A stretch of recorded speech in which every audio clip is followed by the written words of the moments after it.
What's up, chat? Good afternoon. It is Monday, 4 p.m. And I have some news.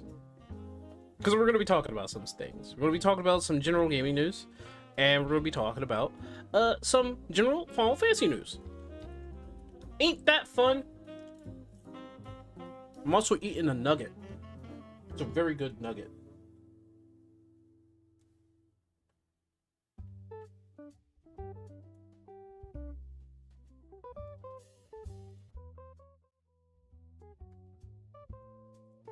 Hello there. Well, hello there. I do see, I think I see Argus also up in there. What's up, Rio? How you doing, man?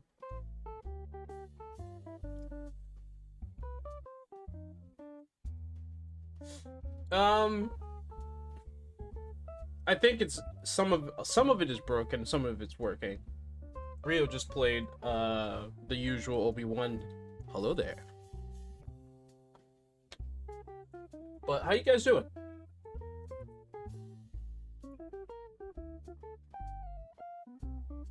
What up? What is up? As I said before, we have some news to talk about. I think the primary news we're going to get into is the whole payment processor thing. I think you guys heard what's going on with payment processors and games being shut down on Steam. We're going to address that.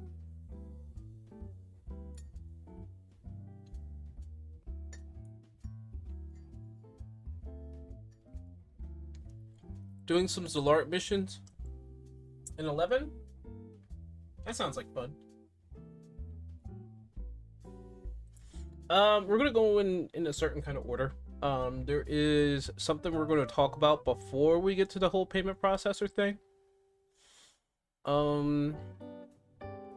Some of it is not all that surprising.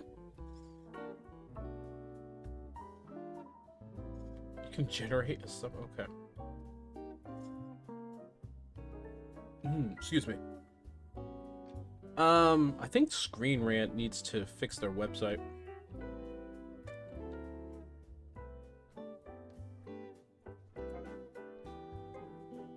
But I do have my coffee.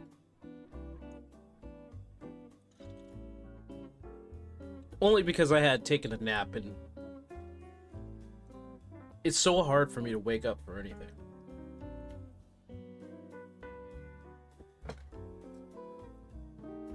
Might be getting some tea later, so be forewarned, that is probably going to happen. Let's see.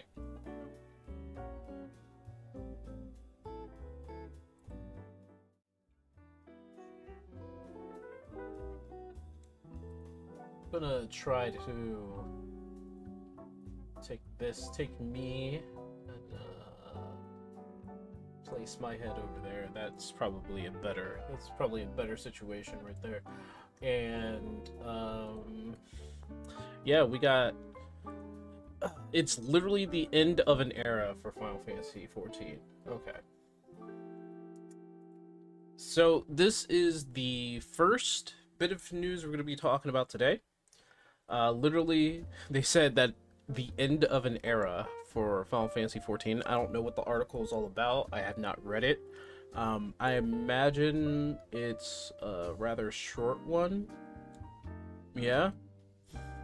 But let's go ahead and start reading and seeing what Screen Rant is all about.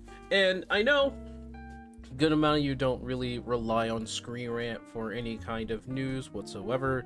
I mean, what is this? They gave a 10 out of 10 for Final Fantasy 14, the 1.0 version. Is that what that is? 2010? They're funny. Anyway, the end of an era is coming for Final Fantasy XIV as the conclusion of Dawn Trail expansion will be released very soon. That has been somewhat controversial time for Final Fantasy XIV with a lot of the game's fan base feeling expansion and updates are becoming samey, and the game's director Naoki Yoshida, better known as Yoshi P, encouraging players to check out other games after these relatively rough waters. Fans might be relieved that the Dawn Trail that the Dawn Trail is almost over. Somebody needs to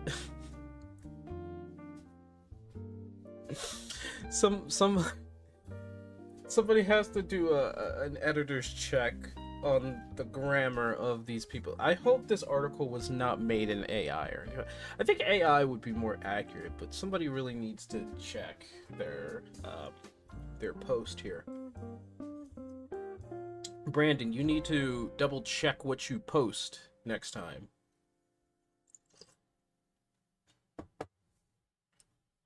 Anyway, the patch 7.3 official trailer was posted by the Final Fantasy XIV YouTube account, and the update will release on August 5th and will conclude the Dawn Trail story via Eurogamer. So Eurogamer is saying that it will conclude the Dawn Trail storyline. The updated title, The Promise of Tomorrow, will also set up story beats to come for the post-expansion storyline that will come in additional patches until the release of the next major expansion.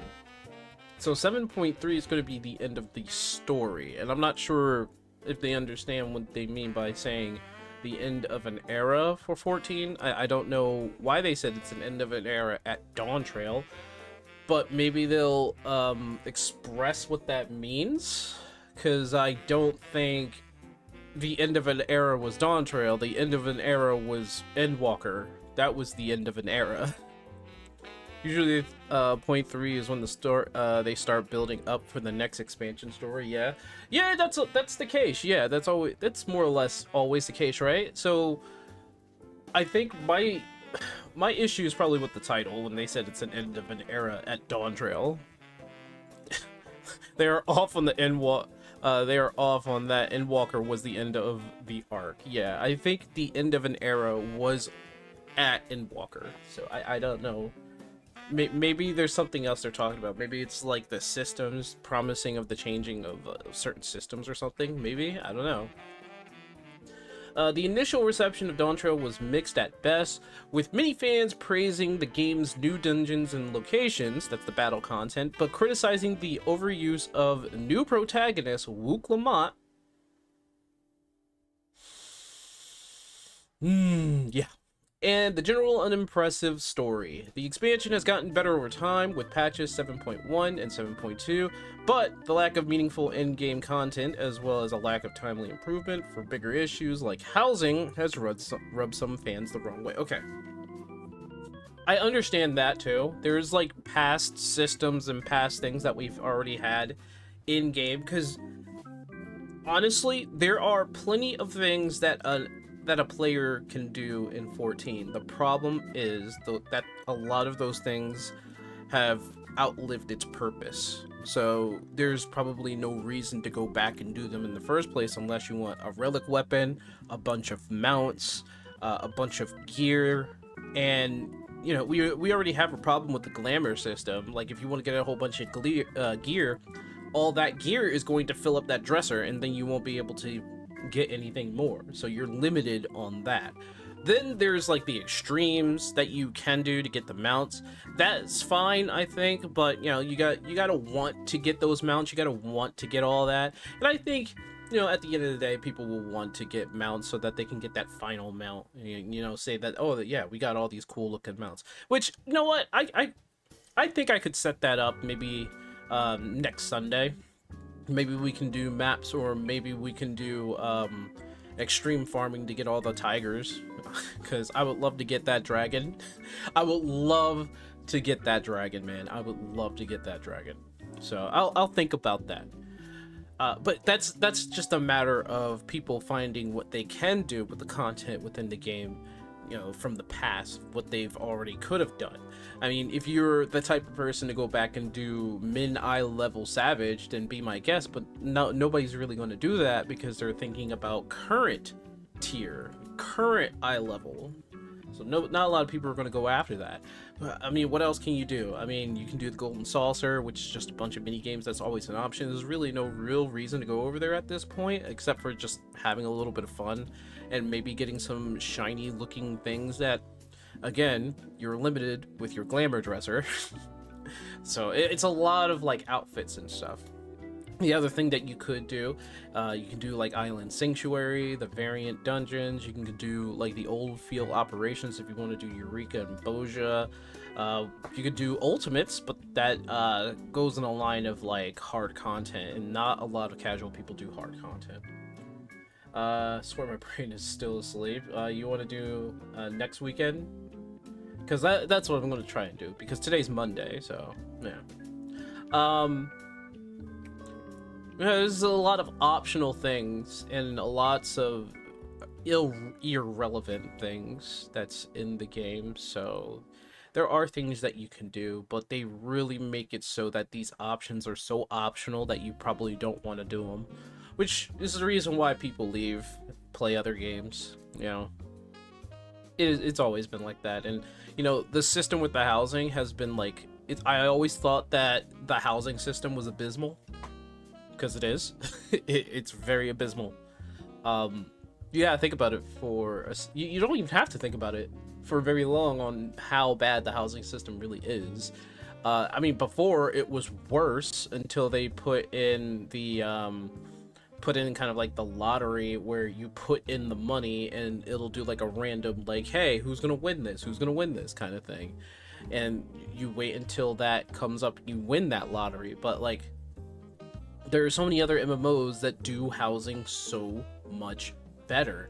And yeah, I get what they're trying to do with having you look to your left and look to your right and seeing players come out of their houses or go around their neighborhood, but that's not how housing for MMOs really work for a lot of people. Nobody's going to say hello neighbor really too much, unfortunately. And that's because that's how MMOs really are. MMOs have a lot of like self-style, like World of Warcraft I think has a better housing system, way better. They updated their housing system. I don't have the full specs on it, but I believe I looked at it before on stream and it was amazing. Blah blah blah. I'm not getting out of this chair. You're absolutely right. Not getting out of this chair. Absolutely right. I am not leaving this chair. Unless I have to pee. or get some tea.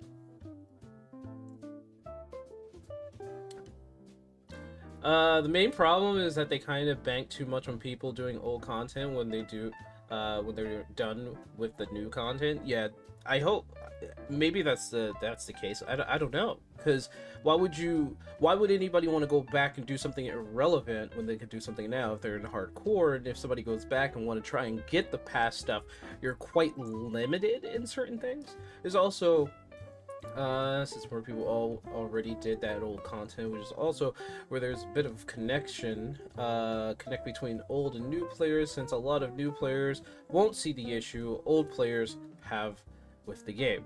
That's very true. But that's the honeymoon phase for a lot of new players. They're in a honeymoon phase, so they're basically stuck in that mindset. Though I'm not blaming them, by the way. That's their roller coaster that they can ride on, and I hope they're having fun with it. When it comes to housing neighbors, I generally have never seen any of the people that own houses near mine. In the Goblet for years, I've had my house. My house is in a position where I don't typically see my neighbors in their front yard. So, you guys seen my house. I can't see nothing. I've seen players walk around. I can generally count on my hand how many times I've seen another player in the world. It's kind of funny because I used to have a house in the Goblet, and I do miss the Goblet. I think Gridania is still probably the best place to have a house. I'm up in Ishgard. You know, with snow and what looks to be like a dilapidated kind of structure around next to a gigantic monastery or church kind of thing, but it's honestly it's an apartment. But I still love my house and location.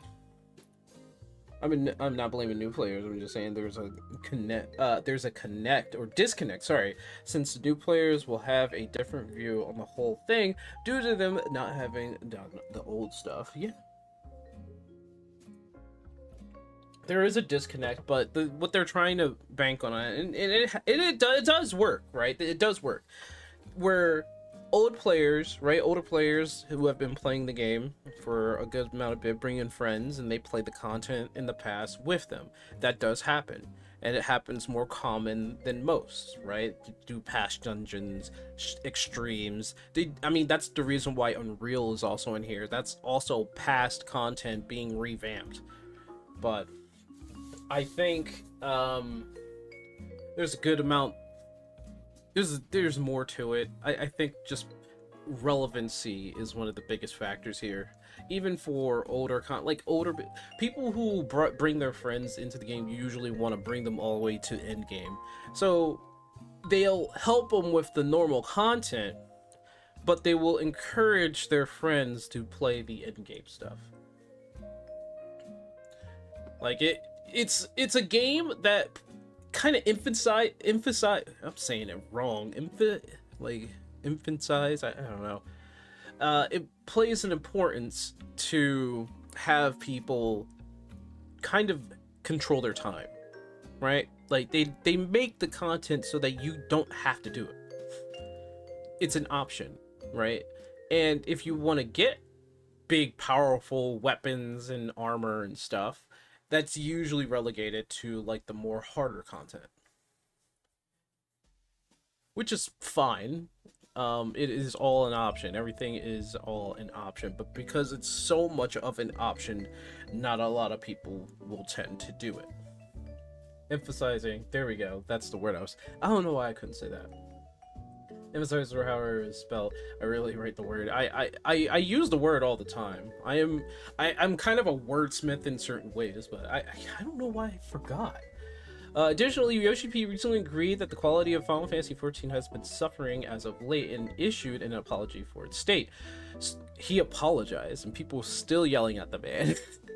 Story isn't typically the focus point of MMOs, but 14's unique approach to its world and content resonate with many players who may not have originally been interested in playing an MMO. Now that Dawn Trail is coming to an end, fans are likely eagerly anticipating what the future brings. The bigger population of 14 in particular are casuals who love the story, right?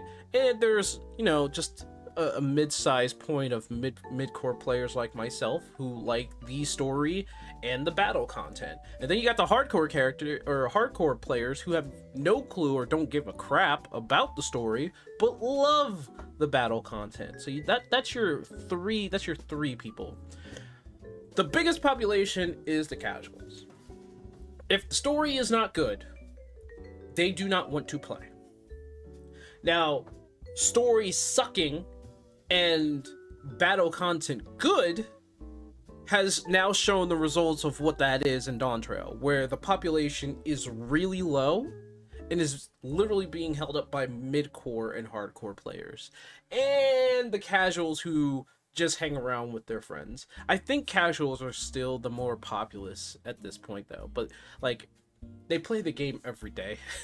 They play it typically every day, and they do whatever in the game.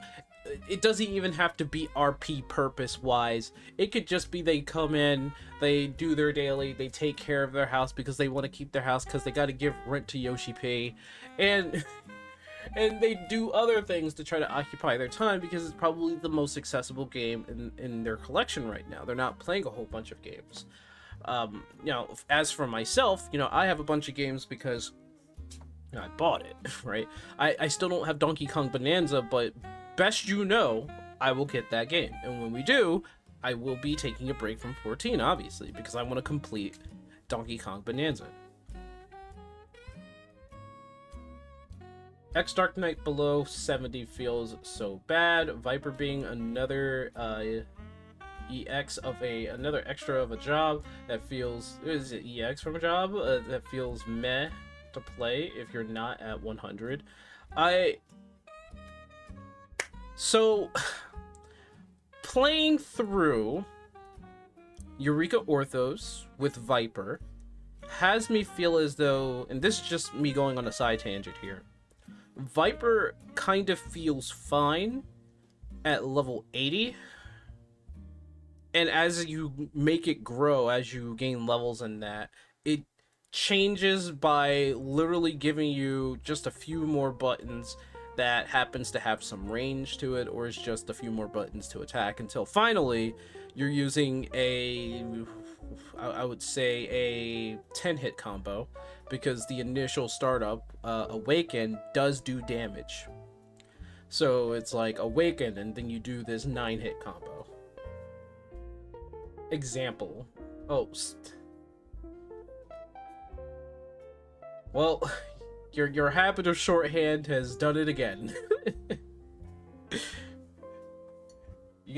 I think it should be necessary now for people to write out the whole entire thing.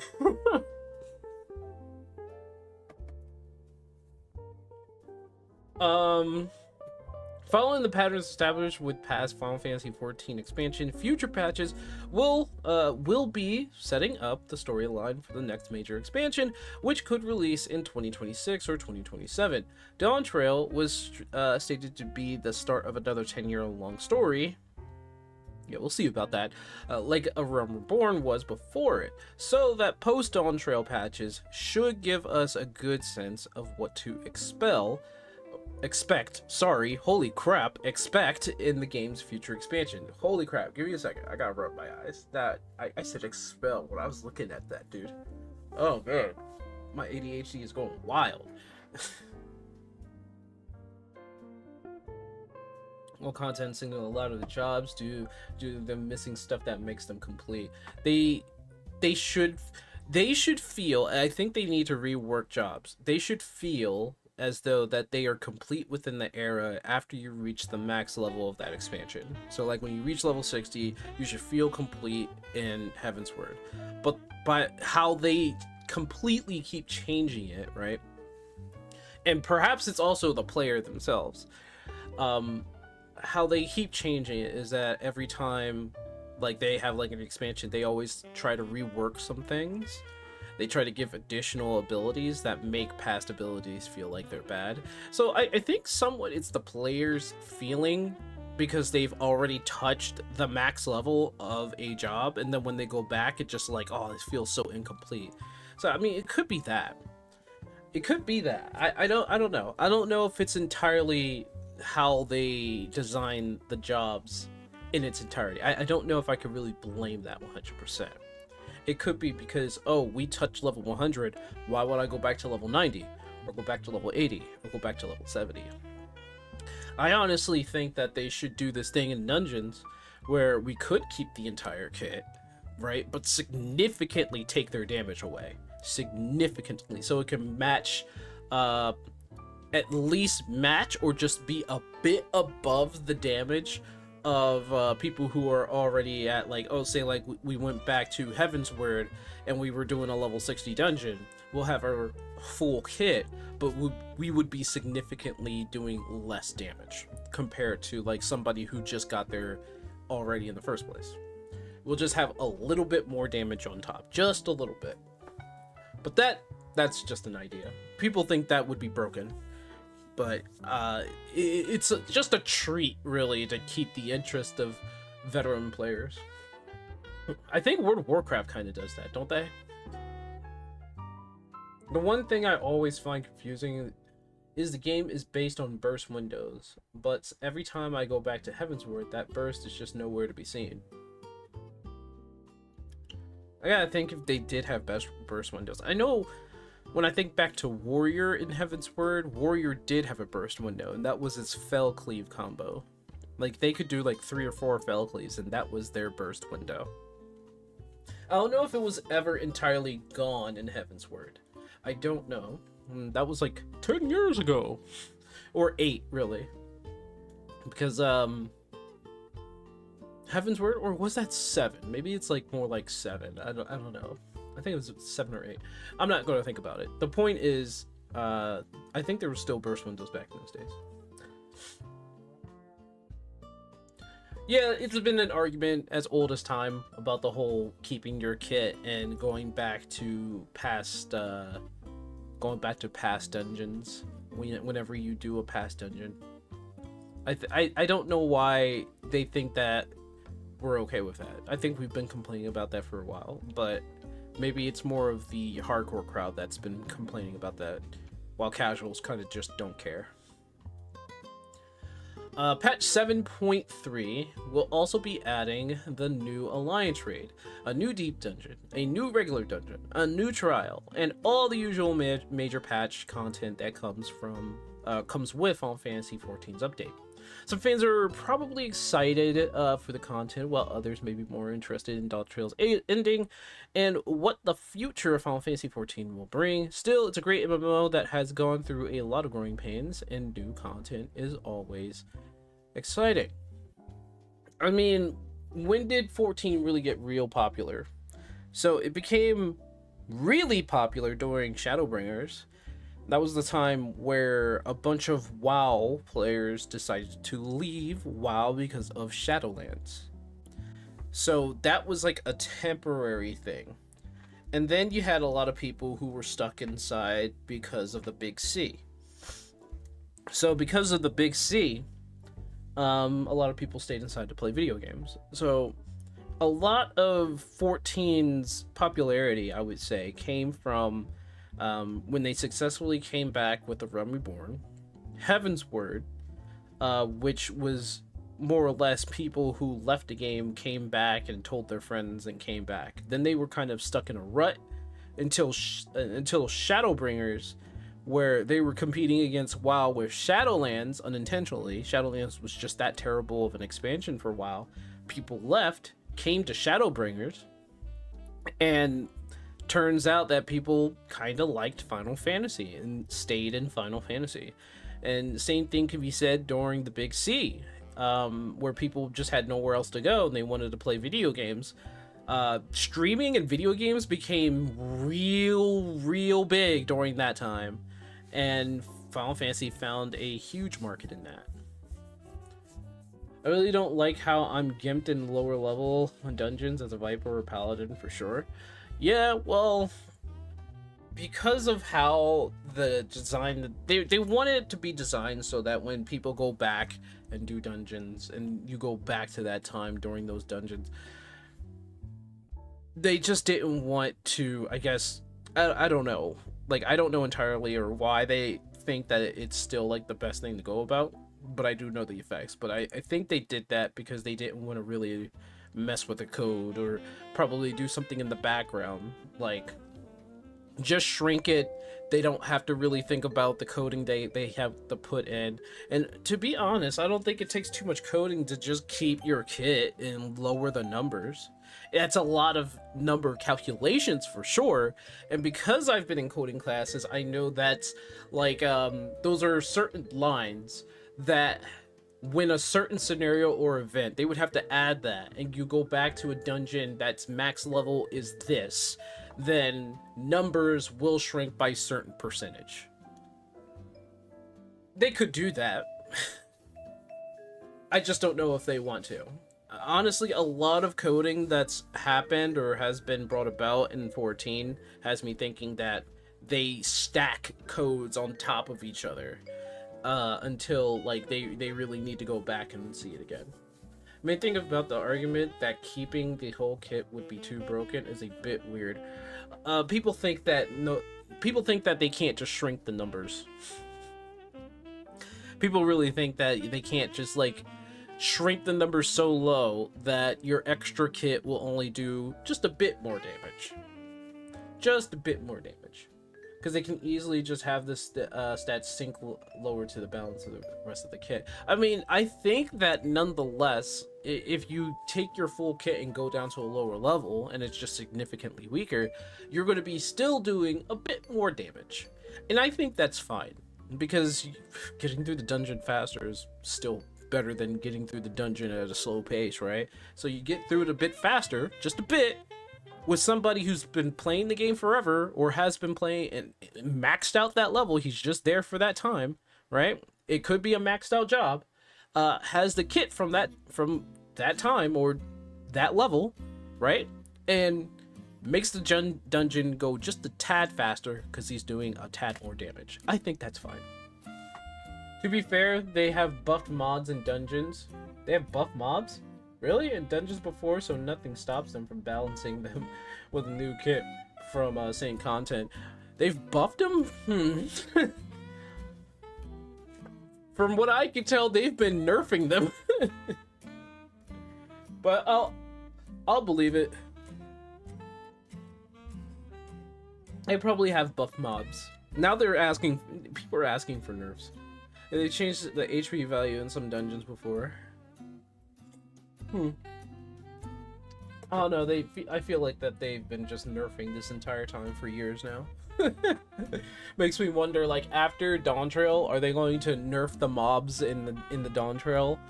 And nerf the bosses in Dawn Trail dungeons and stuff? That would be stupid. I'd be angry. But I think that's the end of the article. Yeah. For me, seeing that they said that they've been going through growing pains, yeah, that's because of World of Warcraft and the Big C, majorly. I am excited for the new Alliance raid, but that's only because it's Final Fantasy XI themed. The new dungeons, I don't know. The last dungeon was boring as hell. The new regular dungeon is a new deep dungeon. Sorry, new deep dungeon. Looks like it's aesthetically beautiful, but it's more of the same. Really, they're not really trying to remake deep dungeons at all. It's still going around gathering palmanders, fighting mobs until you open up the next floor. It's still that gameplay, so I'm not really... I am expecting... Like, my expectation for the new deep dungeons is rather low. A new trial, which is always fun, and major content patches coming up, for sure, with the story ending in 7.3. And with that, after 7.3 comes out, we wait till 7.4, then 7.5. We get a release or an announcement of the next expansion, which should happen in the maybe in the summer of next year, or maybe early next year. They probably are going to have an announcement trailer early next year. And there could be a release within the summer of next year. They always usually release it in the summer in the first place. And I know we know why they do that. It's because even during the summer, Japanese kids have like 1 month of summer vacation. So they do it in the month, I believe. I could be wrong. People can correct me on this. But they usually release 14's new expansion during the month that kids actually are on vacation. You can correct me if I'm wrong on that. It could be a different date entirely. You know what? I don't know if that's true, because I believe Stormblood came out during a certain time, and that was not on a vacation month or week.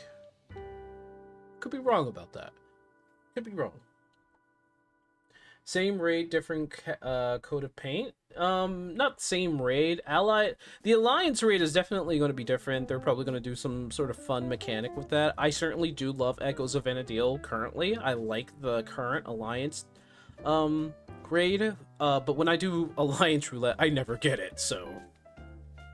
And I don't need to do it for the gear.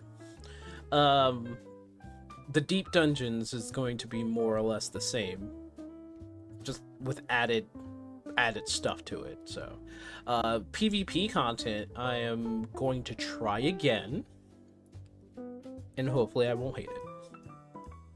Hopefully. Let's see. Here's something that I caught wind of. So people are, let me try this again. So people are having a huge problem with the Demi app Atma drop rate. People don't like it. People do not like it. The drop rates for these Demi Atmas are pretty bad. 10 to 15% from me so far, probably like 2 to 3 from Fates, but in criticals, right? It seems a lot higher chance. Well, it is a lot higher chance for sure, but it's not. They're not going to drop all the time. But I don't know what the drop rate is. I believe you guys told me before, and I just basically forgot. But there are a ton of people who are incredibly angry in terms of the drop rates for Demi Atmas. I have a very big hot take, and that hot take is if it is involved with the relic weapon and I am doing work for the relic weapon, I do not mind the grind. However, if the grind is so monotonous and repetitive that it bores you to death, then I understand why people are mad. I understand. Like this person here. I've grinded for several relics in the past, and while there was a grind I never felt like I was truly wasting my time, it's different this time. Maybe I just got lucky in the past. I want to see a world where Square Enix tested how it feels to grind Demi Atma. I've spent roughly 7 hours grinding Fates between zones and have gotten 0 drops. My time is too valuable for this shit. I don't expect everything to be handed to me, but I want my time to be valued. At this point, there needs to be some sort of pity system. Maybe for every fate you do and don't get a Demi Atma increased drop rate. I kind of agree with that. There could be a pity system for that. I kind of do agree with that. Like fill up like an invisible gauge until boom, you get it nonetheless.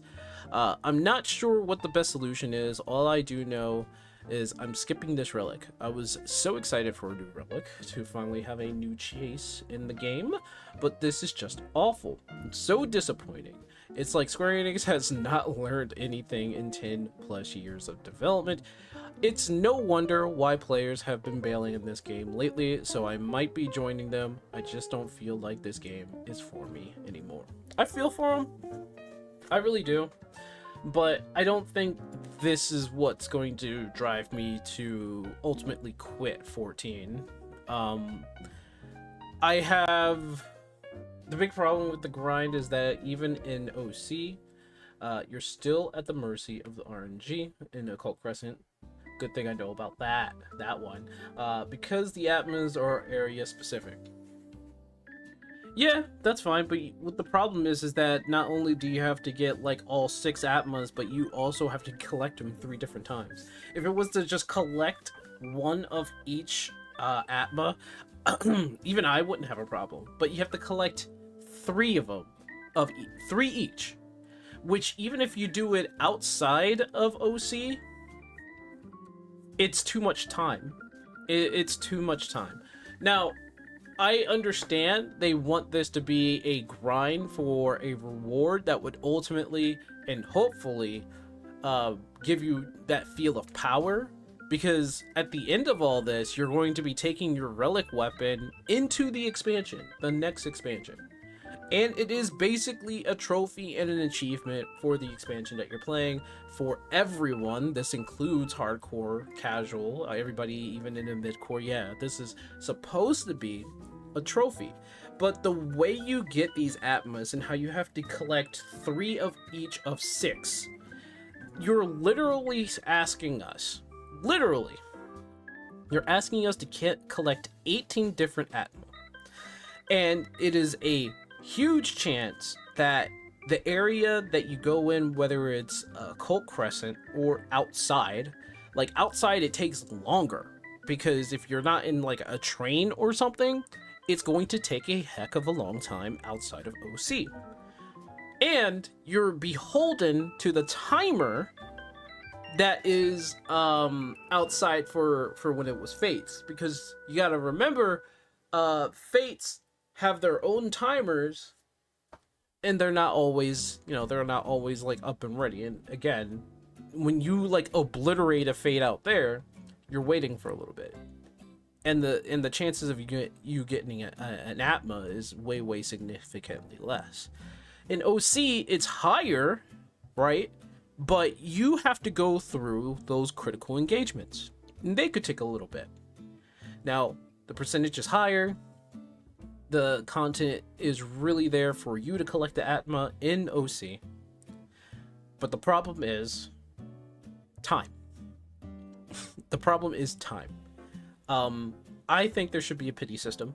I really do. Because you want to have the eventuality of collecting a relic, not RNG. You don't really want RNG to be like the biggest thing. Now, RNG involved is fine because I've played OSRS or old school RuneScape, and RNG is just that is the game. RNG the game. And it does take a long time. Like, I believe OSRS is the place where you have the most patient MMO players, because they will sit there and they will grind a boss for 500, 600, 700 times for hours and hours and hours until they get what they want from it. 14 doesn't have that. 14 does not have those players. Nope, no siree. They do not have those players whatsoever. What you're asking for from a player in Final Fantasy XIV is basically almost impossible. You have a lot of people who have like ADHD and gotta get that pet. The two ways you can fix this: lower the amount needed to make the Atma and OC aren't area specific. But yeah, overall, I'm hoping they keep the big grind as a one-off for the relic for the entire thing, if they want it to be this grindy. I think what they should do is, I think they should, I don't know about keeping the areas the way they are, but there is a point to just randomizing the Atma that you get. But I think they should lower the amount that you, like, just one, right? Just have one set. Not 18. Well, one set in 3 sets, sorry. Not one set of 6, or not, and just stay away from the 3 sets of 18. Like, why are we collecting 18 Atma? Like, overall, I think being able to do something to get your relic, I'm always going to be positive on, because I hated the Endwalker relics. It was boring. All you did was throw money at it. And I mean, I guess the moral, or at least the brighter side of all this, is that you only have to do it once, and then you're just spending your tomestones, right? So it's a matter of, this is just the matter of how you develop and grow your player base. And then you throw content at them, and you see what happens when you throw content at them. And in this case, because I think 14 team, right, Yoshi P's team, has developed this game that coddled casuals. I'm saying it right here, coddling casuals is not a bad thing. That makes them money. But you coddled casuals, you eased up on the game, you made it easier for a lot of things to be done. And in this expansion in Dawntrail, you decide to ramp things up because you realize the game was boring.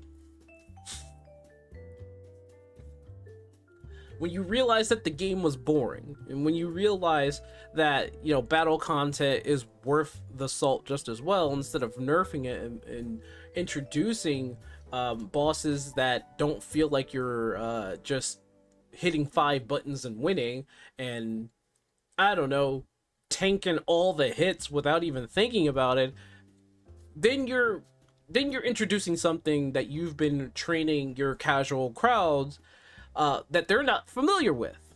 And in this case, this person has done and grinded for several relics, but then I have to question, did they ever do the light grinding?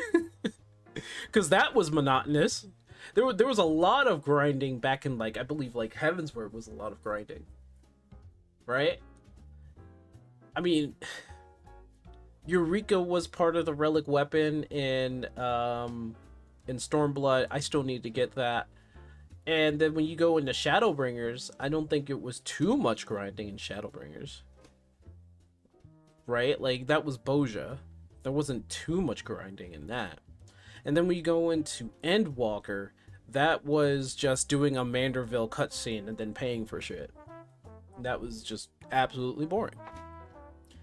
But I do find it interesting that, you know, players are really at their wits' end with this whole grinding ordeal. And this is just a testament of how they raise their players within the game. This is the game of casuals, really. That's what 14 is. It's the game of casuals. And what they're doing here is something that doesn't seem to be casual friendly. I mean, I don't know what to tell you. I don't know. I'm a mid-core player, so I can have either or. I can go in and start grinding, but some people just don't want to do that. They don't have the time to do that. It makes sense. It makes sense. People use the argument of, I have a family, or I go to work, and all that other stuff. And that could be very true. I shouldn't say excuses, but that is, by definition, is an excuse, but it's a very valuable excuse. It's very valuable, because people don't have all the time in the world. If they get, like, 1 ATMA per day, well, maybe they're spending 18 straight days trying to do it because they're only spending an hour playing the game. If they get an ATMA within that hour, right? They only have an hour to play the game. What if they don't get an ATMA in an hour? You gotta think about that for a second. What if they don't get an ATMA during that 1 hour of gameplay? Yeah, so I don't know, but I do sympathize for this. I'm just glad we're doing something to get around it. Again. Let's see. Yes. Are we here yet, or do we have other things going on? Yeah, oh yeah, this is a thing. They're making changes to the blacklist. Looks like blacklist functionality. Someone functionally Thanos snapped them away for you. We're good ones. What was not good was how some of the data allowed people to mod the game to create the harassment engine, which is why the team has already worked to patch the exploit and making further changes in patch 7.3 to even more firmly seal that away. I'm not really too sure if the coding abilities of the developers is up to par to actually like fix that, but hopefully I'm wrong. Hopefully I'm wrong about that. Hopefully I'm wrong. Hopefully when they pull out the patch for 7.3, that whole blacklist shenanigans can be done and over with. Ooh, excuse me. Yes. Right. Okay, so I guess now we're at this point. So where did is it this? Yeah.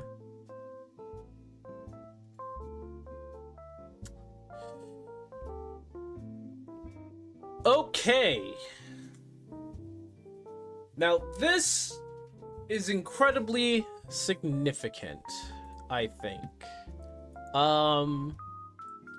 It seems that a game that I probably would never play, unless you guys want me to play, and you know, you guys got to donate to the channel to have me play a horror game. Yeah, the goal is $100. Honestly, I'd play this if that was the case, right? If that donation goal was ever filled up, I'd play Mouthwash or any horror game that was advised. But point is, Mouthwash is still in Steam. Like, you could still buy it, which thankfully that is the case, and thankfully there isn't like anything wrong with like this staying up here. I'm hoping it stays up there. That's my hope. Jeez, it looks freaky just looking at the gosh darn trailer. I would not look forward to playing this game, honestly. I know a lot of people love it, but I am not good with horror. Anyway, mouthwashing. I said mouthwash. Mouthwashing vanished from itch.io. What happened?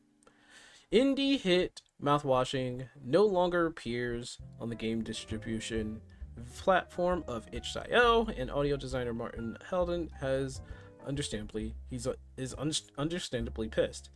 And of course, mouthwashing got joined from itch search results. Not surprised, was kind of waiting for it to happen.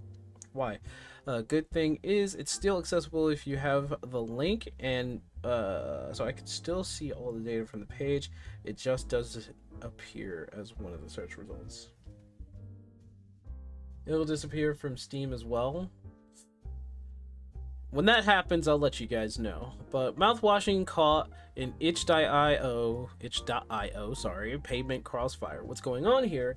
Indie game marketplace itch.io recently de-indexed, basically not shadow banning, or basically they just said that it can't be searched up anymore, all adult NSFW content on its platform due to pressure from payment processors like MasterCard and PayPal. We'll get into that. Who, in turn, are under scrutiny from the collective shout campaign for profiting from games that portray the objectification of women and sexualization of girls?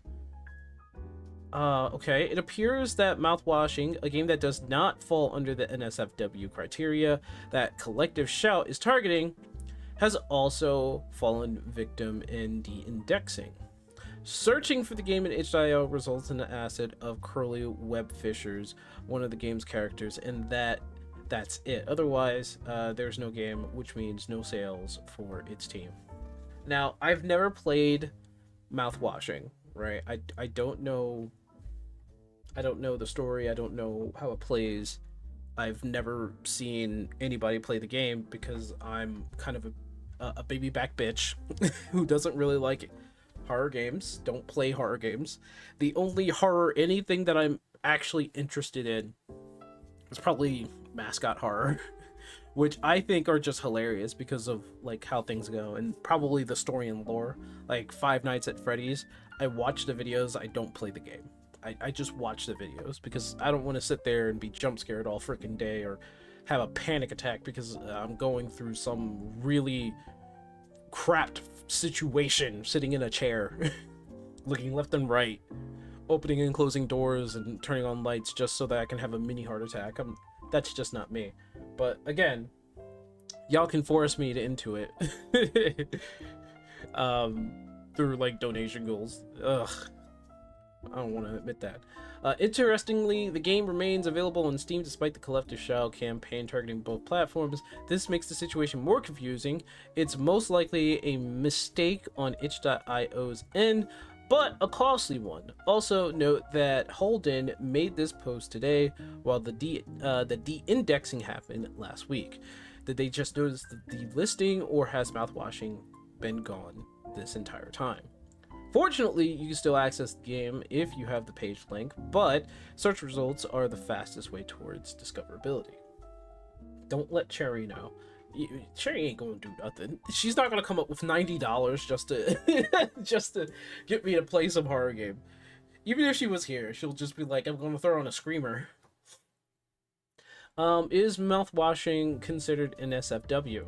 From what I've heard about the game, no. But maybe I'm wrong.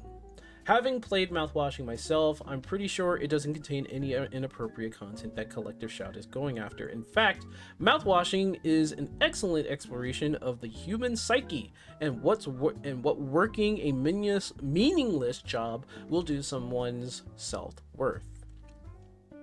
Yeah, it's like working for McDonald's or working for Walmart.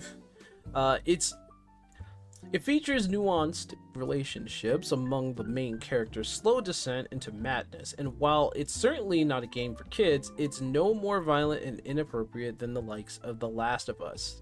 Well, okay, so The Last of Us Part 2, at the very least, was just all violence and dark emotional despair that nobody really wants to try to compare themselves with, except for Neil Druckmann, who...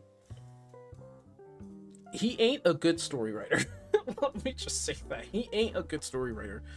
Sorry if anybody likes Neil Druckmann. Last of Us Part 2 was an abysmal story. Was it a good game? Perhaps. It was very accessible. It's just the story sucked, and it was dark, and it was stupid. Sorry. Not sorry. Here's hoping the situation resolves itself sooner rather than later, and that the game's Steam release remains unaffected. Itch.io noted that it would restore NSFW games after introducing new compliance measures, including ones where creators must confirm their content is allowed under the policies of the respective payment processors. Whether or not this will return mouthwashing to the platform search results is yet to be seen. I don't know what the I don't know how you can find the link to it. I'm sure it's shared all over the internet at this point, probably shared on Twitter. But if you're a person who has played this game, I'm hoping mouthwashing will come out for anybody. Mouthwashing only has one case of adult theme of grapes, but really none of it is visual, just implied. Oh, I heard about that. It's the female character, right? Who looks like she's in some sort of despair all the time and is like on the last bit of hope. Where they had explained, I guess she explains, or somewhere in the story you find out that things happen to her. If anything, knowing that, or if you're an adult and, you know, finding sympathy within that story and lore, though it is not for kids, is still a good story beat. It's still a good story beat. Like, you can have a good story with that kind of stuff. It adds to characters, giving you some sort of sympathy for those characters. It's not like how I'm going to use The Last of Us as an example here. In The Last of Us Part 1, or should I just say The Last of Us, you have Joel and Ellie. Joel and Ellie had, well, at the very least, Joel had a horrible, horrible past. He lost his daughter, right? And now he has to drag this little girl around, and he's just not really having it, but he's going to do it because it's a job. So in the beginning, the relationship was that of the handler, or the smuggler, and who would be the cure to the world, right? And he has to get her to a place as within, like, what, a year across the United States of America, I think. I don't remember what the timeline was. Now, along the way, they spend an entire year together surviving, getting past obstacles, monsters, humans, right? And they've encountered people. These people have helped or not helped. Some of those people that they encounter have tragic endings. Some, you know, are just obstacles in their path. Some they create a relationship with. But the biggest relationship you are more invested in is the relationship between Joel and Ellie. Now, Ellie had a pretty sad backstory. She lost her friend, right? But it turns out she's a mute. And Joel lost his daughter. Now you combine that with some little girl and an old man who deep down wants to relive the time of being a father. And by the end of all this, he goes into that hospital where he succeeded in smuggling her, literally guns down people in that hospital, takes her off the board, off the freaking table. By the way, you have the option to not shoot the doctors, by the way. I don't know if that one doctor was like something that someone you did have to shoot. Like, maybe you could just aimed at the leg, but if you had no choice but to shoot the doctor dead, oh shit. But you had the option to not shoot the doctors, from what I can tell. I believe. I want to believe that. I do. I want to believe that. You can just come in, scoop Ellie up, and leave. Because the doctors ain't going to do shit. Now, after that, and Joel lying about what happened in the hospital and the Fireflies, because he does shoot the leader of the Fireflies and kill her. The next game has it that their relationship is kind of like effed in the A, because Neil Druckmann is a bad story writer, and their relationship is strained because he told her the truth, which you find out he tells her the truth, but it's always implied that he told her the truth. And basically she got mad because it was like, I wanted to matter or some shit. And it's just like, well, that's really stupid and idiotic for anybody to say, especially if they were like a little girl or a teenager. You know, the operation was life-threatening, and they were going to open up her brain to see like how it worked, and they could replicate that DNA to share it amongst the human civilization, and that's just not how that works. So yeah, that was a little bit, that's a little bit of like a misinformation when it comes to finding cures that are within humans. That's just not how it works in the first place. But he basically saved her life, and she says, I hate you because you saved my life. There is, however, the big, you know, golf club scene. And it's not that you feel sympathy for Ellie, you are just mad. Like, we as the players are mad because of the golf club scene. We have so much sympathy for Joel that, I mean, because we played as him pretty much most of The Last of Us, right? So we have sympathy. That was a connection point through his hard times, through the relationship he had with Ellie and their year together. We've built a rapport with him, so we're gonna feel some sort of sympathy. And because The Last of Us has certain themes within it, especially Last of Us Part 2, and it's still on Steam, right? Do you think the payment processors, or I'm sorry, the group that is basically complaining to the payment processors and complaining to Steam and itch.io, do you think that they're going to take down The Last of Us Part 2? No, they're not going to do it. Mouthwashing is a small indie game that is themed around horror. There are themes and stories where a person has had something happen to them. So if you do a little bit of comparison, I think Mouthwashing has a little bit less in terms of that violence as well. It's a horror, you gotta expect it. But we're talking about The Last of Us Part 2, which is more realistic, right? It has more realistic graphics. You're literally, and this is The Last of Us Part 2 we're talking about. You literally have people dying left and right. For God's sake, a pregnant woman died, which, again, Neil Druckmann is not a good story writer. I think what these payment processors should do is not give a fuck what these people are complaining about. Especially when it's just a group of what seems to be a bunch of real activists, feminists, probably some people call them Karens, who are complaining about something that they don't give a shit about. They don't give a shit about. They probably don't even play video games. They're saying that it's objectifying women. So do plenty of TV shows. So do plenty of movies. So do other pieces of media. I mean, have you read what's that book called? What is that book called about that one woman who was in basically a BDSM relationship with a guy who turns out to be like even more violent? How many books have you had with a woman in relationship of a man and the man is abusing her? How many movies have you had where a woman is objectified and abused by a guy? Why aren't they going after them?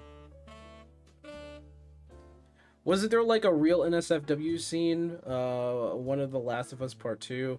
You know, Abby Happy Time? Yes, there was what is called, yeah, it was a sex scene, yes. 50 Shades of Grey, there you go, thank you. 50 Shades of Grey, thank you, yeah.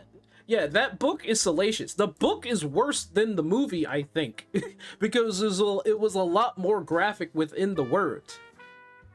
Like, I've only read that book halfway.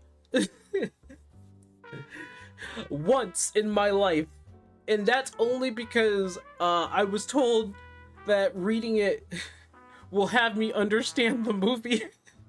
Because the movie, or oh god, the movie was shown to me in like a Discord watching, and I was just like, hey guys, what are we watching?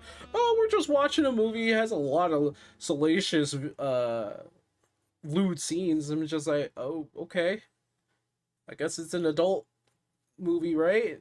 Or something like that. It was like, nah, this was in movie theaters. I was just like, what?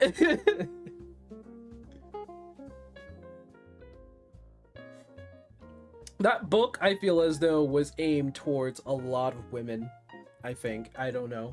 I have no idea. But if we're going to go back to The Last of Us Part 2, it had a sex scene with Abby, which they've tried so hard to make us like Abby. It's like how they made us try to like Wook Lamont from 14 Dawn Trail. It's just not happening. Sorry, buddy. It's just not happening.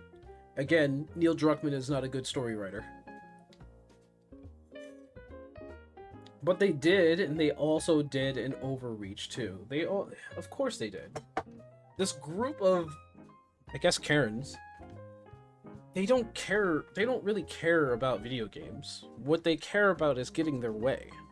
They don't give a fuck about the video games. They don't even care that they're thinking about women.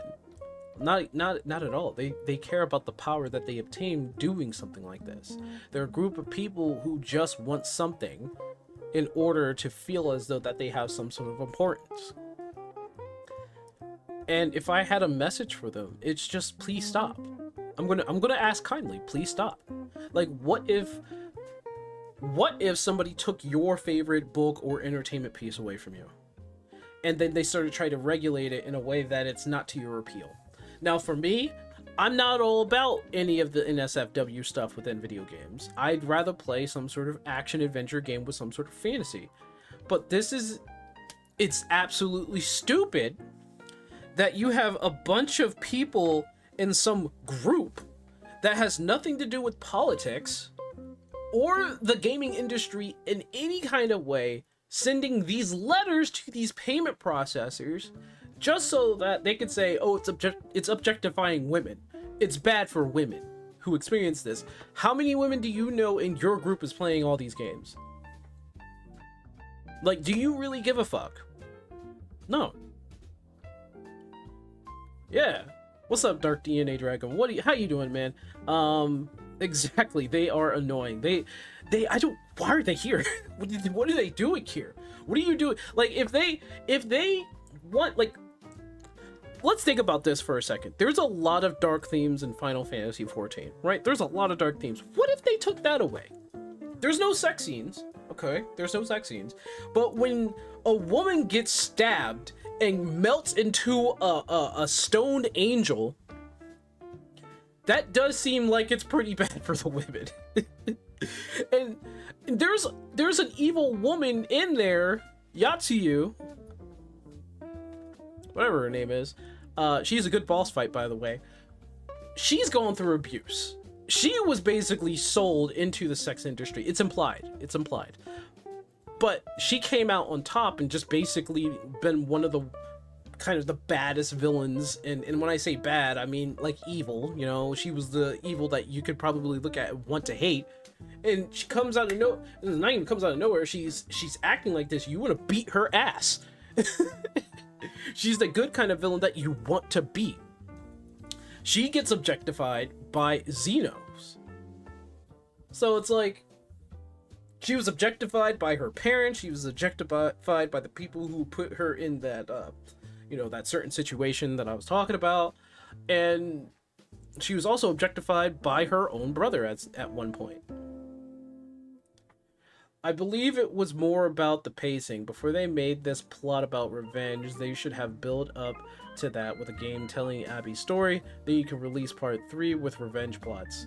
The thing about The Last of Us Part 2 is, even if you go through the pacings of it, right? Like, I wouldn't have mind Joel dying, but it should have been for, like, a good reason. I think you're right about a part 3 existing, because if he died in part 2 and Ellie and some new person comes in to get revenge for Joel, But instead of like always going around killing certain people, you're only after really one person.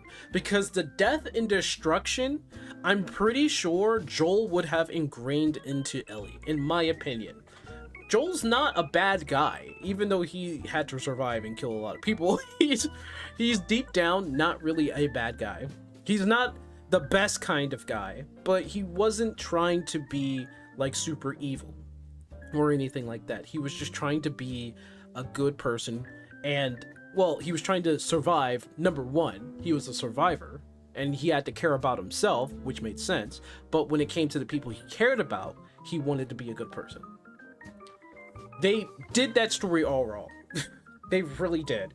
They did that story all wrong. It was just bad. Like how I would take it if part 2 was perhaps finding another kid that perhaps had a cure or something like that, or they found a doctor that could help take on the whole responsibility of finding a cure, and they needed Ellie, and Ellie needed to go over there to not die but go through a different kind of process. But the Fireflies wanted to go after Joel for basically killing the whole entire organization or something like that, and they wanted revenge. And by the time the end of part 2 comes in, they come in, they certainly kill the doctor, not Joel and Ellie, but like the Fireflies.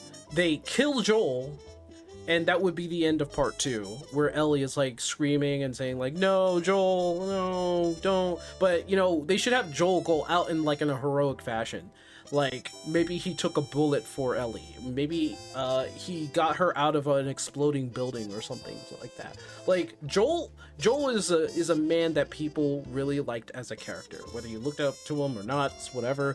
But he was a character people liked.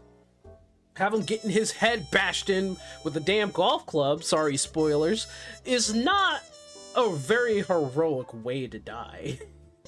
It just isn't. It's pretty bad storytelling, to be honest. I'm telling you, there's an inside job when it comes to Visa. I don't know if it's an inside job. I think it's them trying to save face. It could be something of alignment in terms of minds and ideals, maybe, in Visa or MasterCard. Is the reason why they're doing this? I don't know. Maybe they want to seem like good people, but they're just doing all the wrong things. Because you got to look at this group of people, these group of Karens. That's what people are saying that they are, Karens. You got to look at these people and like see them for who they are. They're people who want to feel like they have some sort of power. They want to feel like they're doing something good. But I don't think these people know what good really is. I don't think a lot of people know what good really is. Honestly. Do you know what it means to be a good person? A lot of the times, people do not know. I'm going to ask you guys, do you know what it means to be an actual good person? For me, I think there's a nuance, right? Being good can also lead you to the path of destruction. But if the common sense thing of being a good person, like walking an old lady across the street when she looks like she's struggling, she says thank you, you did a good thing. Maybe finding a lost child, you get them reunited with their parents. Now, like I said, if there was like a nuance to it, like the kid was trying to run away from the parents because of abuse or something like that, then you would take the child to the police and explain a lot of things. You don't keep the child, by the way, you send them straight to the police. But you want to help the kid in some sort of way, whether the parents are trying to find him and stuff. That is a good deed, right? You did something good. How about helping your best friend who was drunk at a party you invited to, and it was a drunk Mario Kart, and you knew your friend gets drunk all the time, and by the time everything was said and done, they were at a 0.32, more than intoxicated. You don't send them home or send them to the next room to rest or get them an Uber to go home or something like that. No, you want to up those numbers and get your friend even more drunk, and by the next day or somewhere along the line, it turns out he was humping a mushroom cap in front of other girls, basically making them feel comfortable and having them canceled. What do you do as a friend is that not only do you help them with that unfortunate thing, but since you have the resources to also help him with his, I don't know, his own mental, like help him with psychotherapy or any kind of therapy, but you also take responsibility because it was your party, not to throw him under a bus.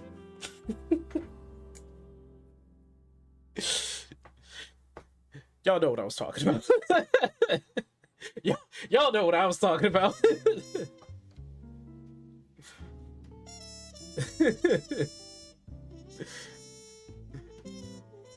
Save from the maybe 5 Australian Karens not buying it. He should have never been there to begin with, and now it's became a meme. It certainly has become a meme. Like, if you're that person's friend, you would do everything you can to stop the situation. Even if you're the one who brought him over, it's your responsibility because it was his party. He should have gotten him out of there. He should have called an Uber, say, listen, I'm going to send you back home, man. You're too drunk. Right? Not, let's up those numbers! Yeah! Meanwhile, freaking Doug's back there. No! Don't do this! Doug is a good person. I can see that for sure. Doug is a good person. Sitting there back there, he's like, that is not a good thing! Oh my goodness. Lee from The Walking Dead, the guy who saved Clementine, was a great character and a good person. The funny thing is that Lee was getting arrested in the first scene, right? Like, he was going to jail, or he was arrested for something, and then, you know, the whole zombie apocalypse thing happened. That was a good story, by the way. I don't know if The Walking Dead, that whole entire thing, that Walking Dead video game was a horror game. I didn't get a feeling of horror when I played it, but it was such a good story. It was such a good story. And by the time, like, you had Clementine holding the gun and Lee sitting there saying, like, you have to do it. Because he was bitten, and, like, he tried to saw his hand off. He tried to cut his hand off for that. Like, good attempt, buddy. But that was such a good story. You know, that was such a good story. I didn't really play the second one. I didn't play the one after that. You're the White Knight Chronicles in Niche Fantasy, Tokusatsu JRPG made level 5. I don't know that. I don't know that one. No, I haven't heard of the White Knight Chronicles. I could look that up. Niche Let me see. I could look that up. Sounds familiar though. I'll look that up. He was being arrested for killing someone who his wife cheated with. Not all people. There's, like I said, there's nuance. Lee was getting arrested for a valid reason. He killed somebody, right? He killed somebody with, you know, his wife cheated on somebody, and he killed him, right? That sucks. And honestly, killing someone in cold blood should be arrestable. He did a wrong. I don't know if he was defending himself, probably not the case, but he got arrested for doing the wrong thing. And what he really was trying to be throughout the story, even though that was probably something that he was trying to hide, he wanted to take care of Clementine. And he knew he had to make that sacrifice, so it's a whole bunch of shenanigans.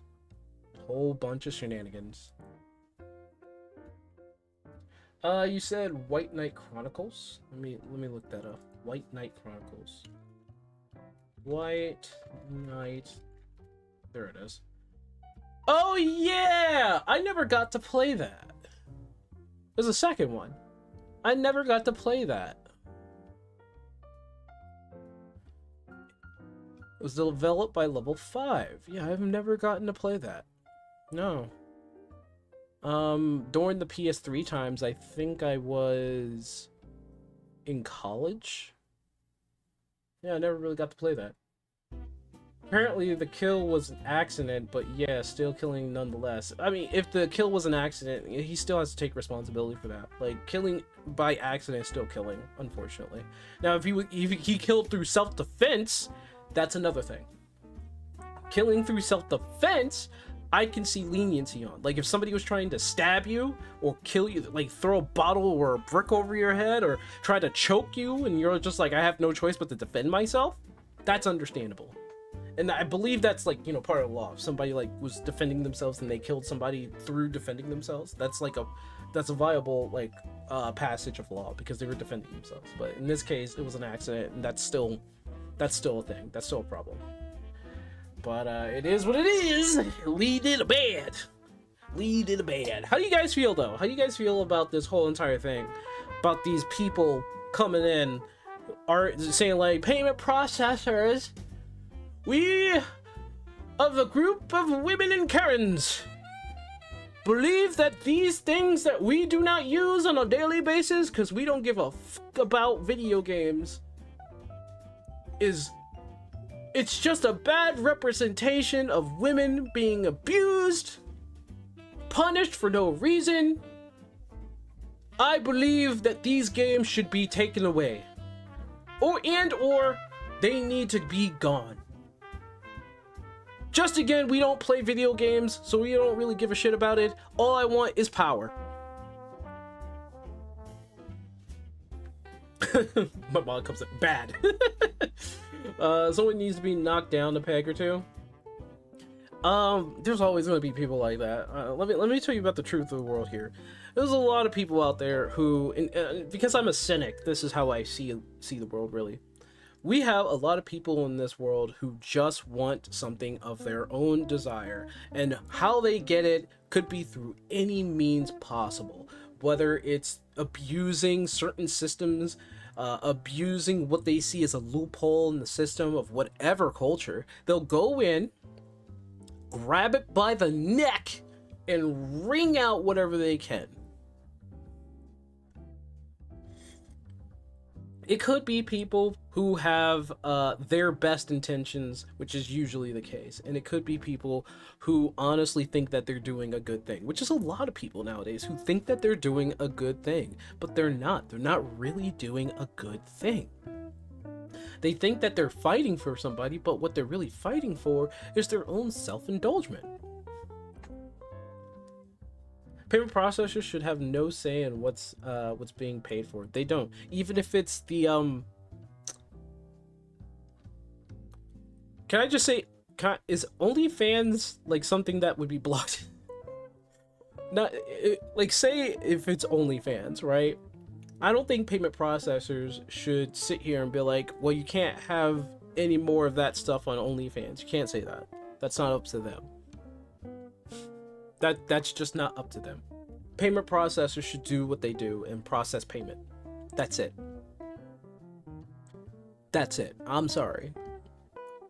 Just just do the process of payment. Shut up, do your job. Just do your freaking job. Because if this keeps going, they're going to have more control than that of politics or politicians or the government. Because they could say, oh, well, we don't like what you're doing, so we're not going to have our payment processors through you. Thus, shutting down all process of trying to get paid and gaining some sort of revenue. They could literally shut down a whole bunch of companies today. I believe people who don't engage with this media should have absolutely no voice whatsoever. Basically, modern attention seekers. Very much so. Yeah, it's so weird, right? These people... There's a lot of people that do seek attention. There are a lot of people who just want attention. That is so weird. Like, why don't you just enjoy yourself? Enjoy your life. You don't need attention.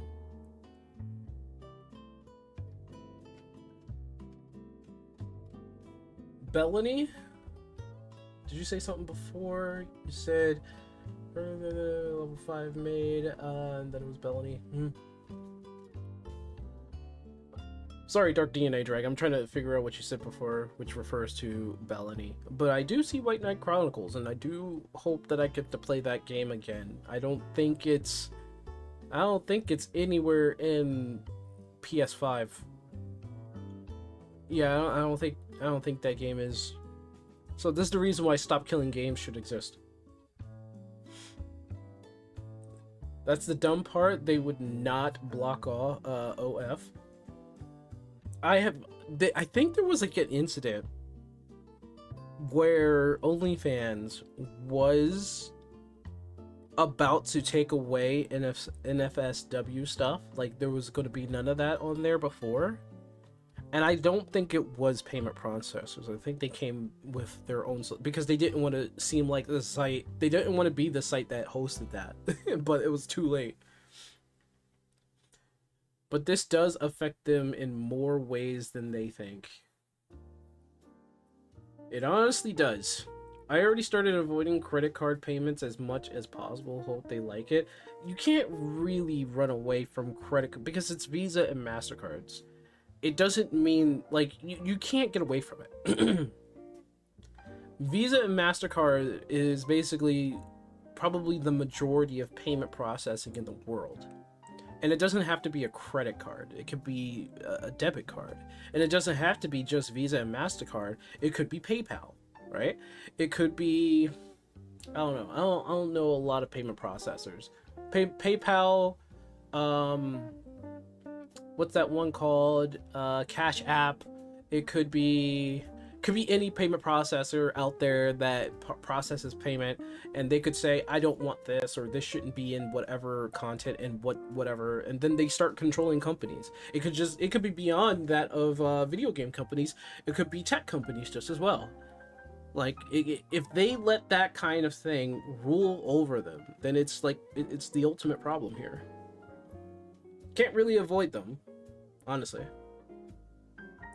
Because in what era, when loneliness and abundant people seek their urge to be relevant, to feel part of something as attention to them, doesn't matter if it's good or bad, means success to them. Again, yeah, these are people who go after their own desires, and they don't care really whoever they need to trample on or what they have to do in order to satisfy their desires.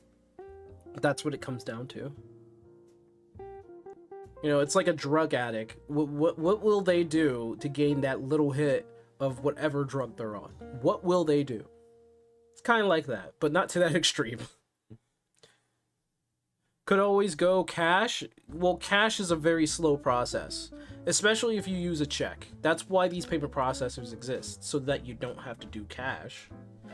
Ken and I have an alternative payment over here. PayPal has already been harder to use for me as well, so yeah.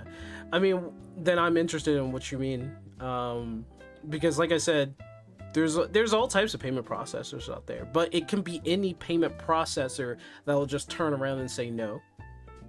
Like, give me an example.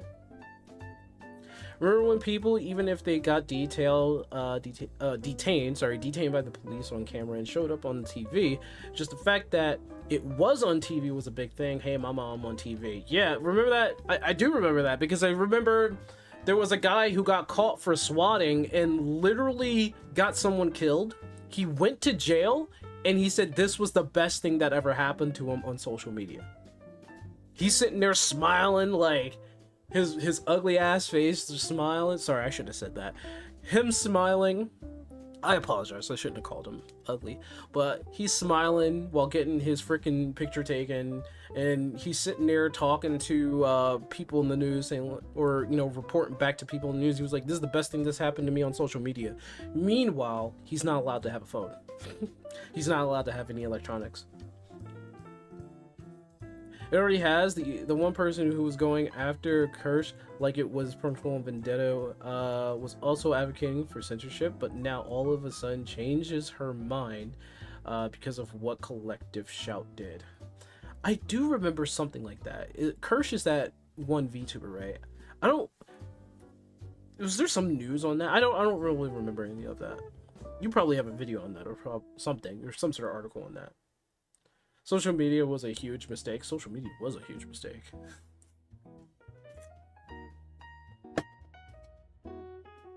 Yeah, he was an idiot. I don't know why he did it, other than the fact that he was being paid to do it. Honestly, it not only sure, the swatter should go to jail, but the person who hired him to swat should also get reprimanded. Go to jail? I don't know. Being fined? Yes. He did cause somebody else's death though, so that's like up for discussion. Guy was just like, Yeah, I definitely did it. And he didn't even, like, back down. He didn't even, like, say, like, well, it was this person who told me to do it. No, he was just like, nope, definitely did it. I swatted him. That was me. Yep. Going to jail? Don't care. No worries. It's happening. I'm going to jail. But my social media is going to be through the roof. And I'm like, well, what does that matter when you're in jail for like 20 years? I think he had like a max sentence of over 10 years or something like that. Like when he comes out, he'll probably find some means to make money again through like some real bad means. You know what? Now I'm looking at White Knight Chronicles. Does anybody remember this?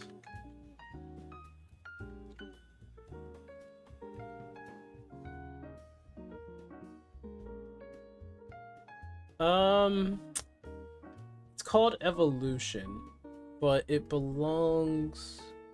Was it this one? No. It was a PlayStation game. It was Evolution video game. Guess it would be on Dreamcast, right? It was on Dreamcast. There it is. Anybody remember this game? I never played Evolution 2. I played Evolution 1. It was a dungeon exploring... I think it was roguelike. I'm not really too sure, but it was a fun little RPG. I wish I could play it again. I think it was on the GameCube at one point, right? Yeah. It was called Evolution Worlds. Yeah. I wish I could play this game again. They should put that in the GameCube section of the emulator for the Switch.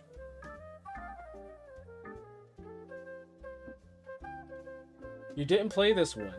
Emulation, baby. I want to... I don't mind using emulation.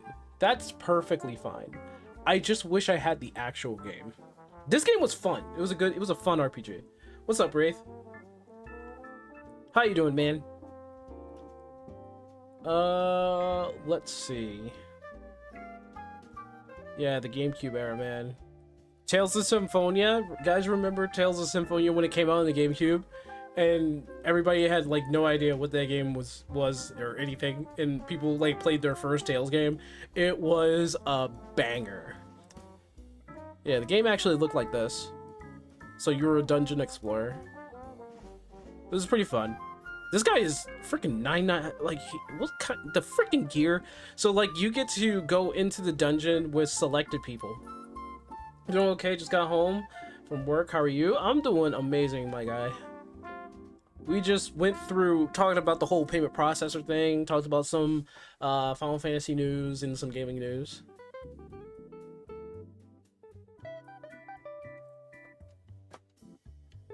So Brazilian government has gone after Nintendo, and you have the Switch of it. You have the Switch edition of Tales of Symphonia. Ho ho ho! There's a Switch edition for Tales of Symphonia. But here are the two main characters. The main character is the boy that you play here, and this girl he found in a dungeon, and I guess she was like in a pod, and he woke her up. And I guess part of the adventure is to help find like where she came from. Oh look, a woman who has the body, like a sex appeal body. This woman's funny. When she's on your team, she's like an expert dungeon explorer, and what she does is kind of exploit the boy a bit here using her appeal. But she's really good in a fight. This dude also has a butler. Like the kid is also rich, by the way. He has a butler with a shotgun. And the funny thing is, like, when you bring the butler along, you can bring the butler and the girl. The girl has a frying pan for a weapon, and the butler has a shotgun.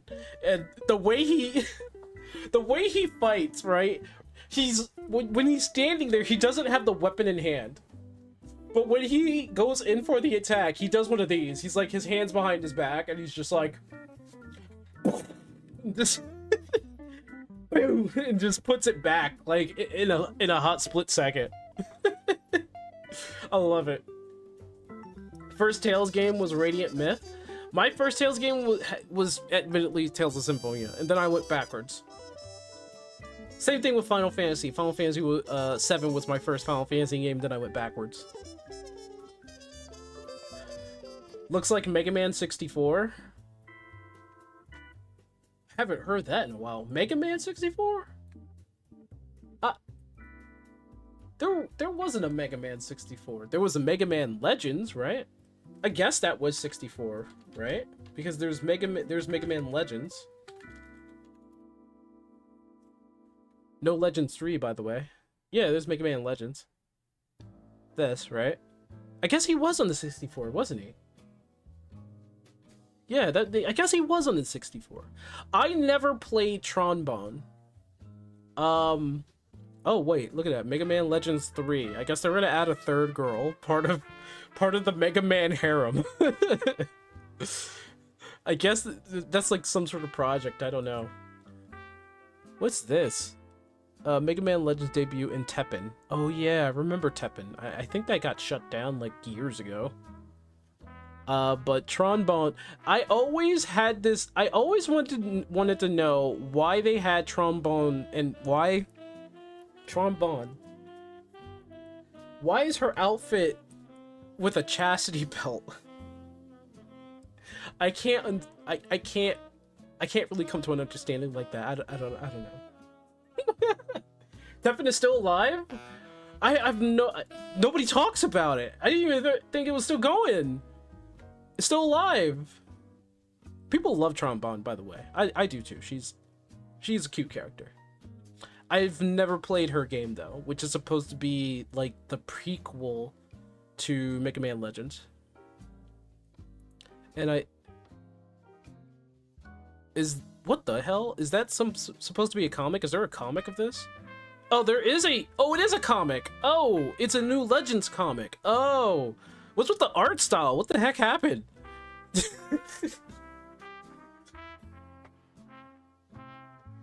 By the way, this is like the misadventures of Trombone. I wish I had that game. I really do. I wish I had it. It got ported in 64, renamed Mega Man 64. No surprise. Ah, okay. They should have just kept it as Mega Man Legends.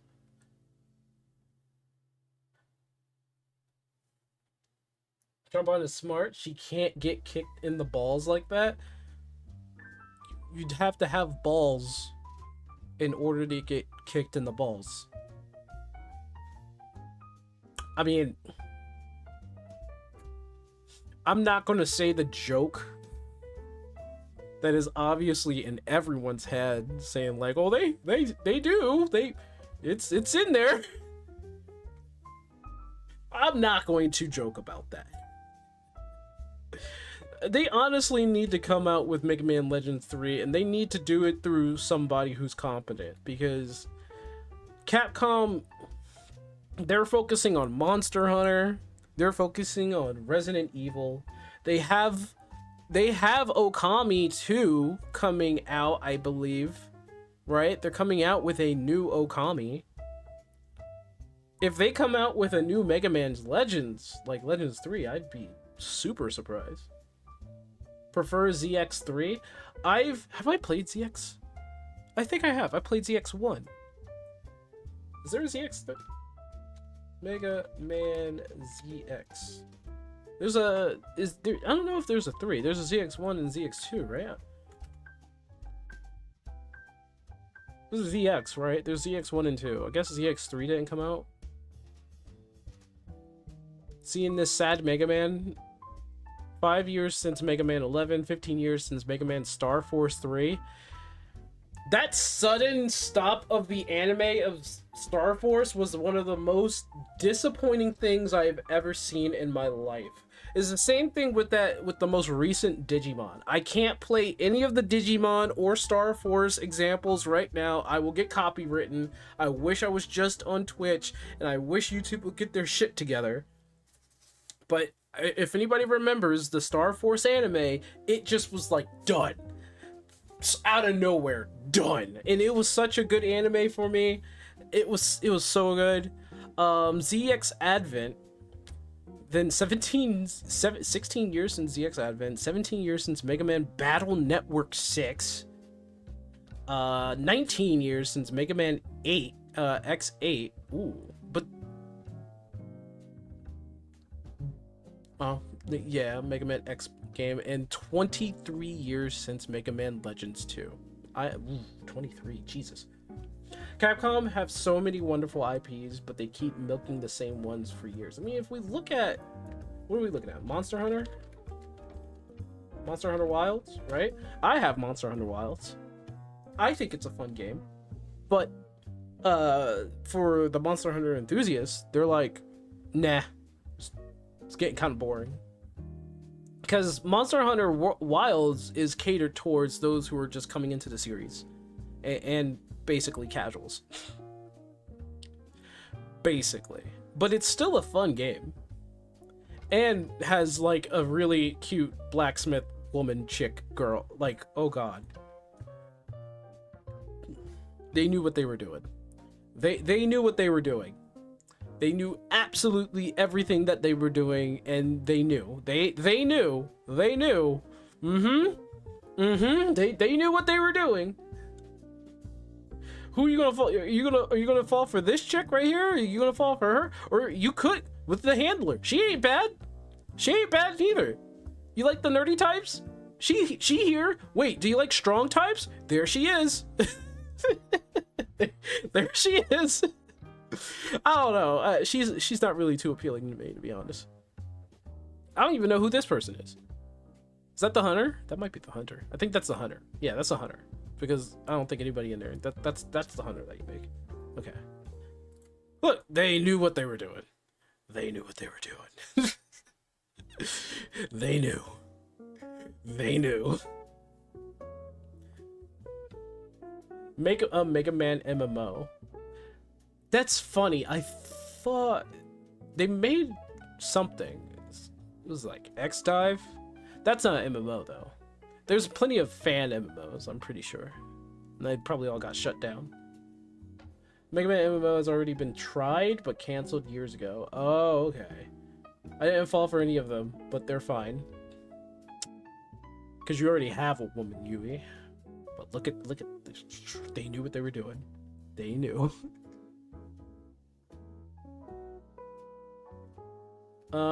What else? Resident Evil?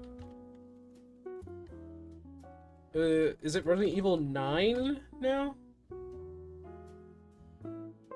Yeah, it's Resident Evil 9. I don't get a lot of the references, really. This is the daughter of maybe the past protagonist. I don't know. Somebody's gonna have to give me context for that. Like, they introduced her and like something significant about her mom, and I don't know. Friggin' people really love Leon. Well, yeah, that's a given, but even then. Like, what in the world, brother? Like, look at this. I think Resident Evil is the only horror game that I've played, but this is what I played. I played Resident Evil 4. Is this a horror game? Sure, maybe. Does it feel like one? No. It does not. It does not. So I was glad when they remade it. It just feels like an adventure game to me. I don't know why it doesn't feel like a horror game. Even in like the horror scenarios, it just did not feel like a horror setting for me. See, there were horror scenarios. Really, there were dark scenarios that happened. Like this bullshit here. This guy, he freaked me the hell out. But I didn't feel as though that it was too much horror. Like, this is horror. They did a good job with 7. And for me, I watched somebody play 7. And I was freaking out in my chair with some of these scenarios, bro. Because it was first person, too. And I don't know... Village The only part that I felt was really freaky in Village was the baby part. And I think the baby was a hallucination. Yeah, this thing, man. I think the baby was a hallucination, right?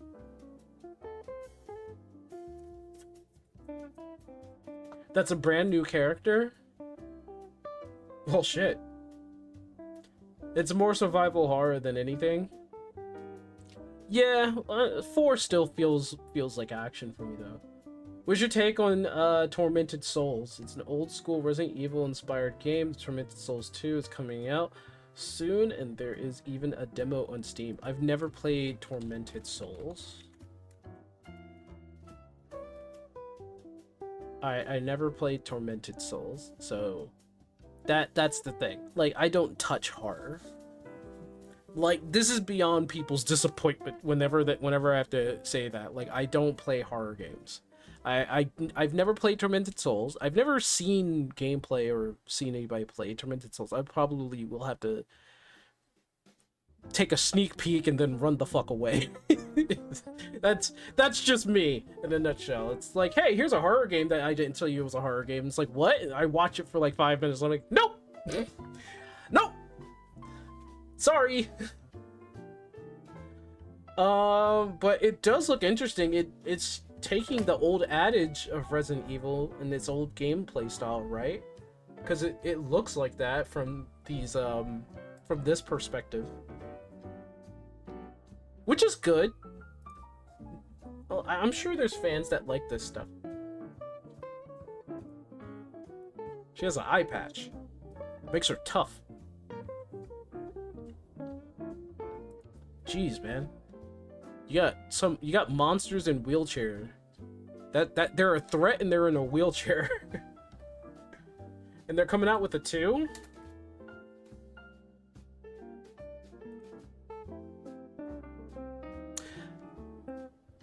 That's not the best looking cover.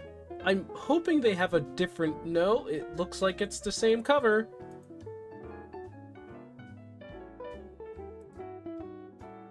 Like, this is a good cover. This is a good cover. Has a little bit of appeal, but it gives you exactly where you're at. You're in a very freaky horror setting. All the freaky stuff happening.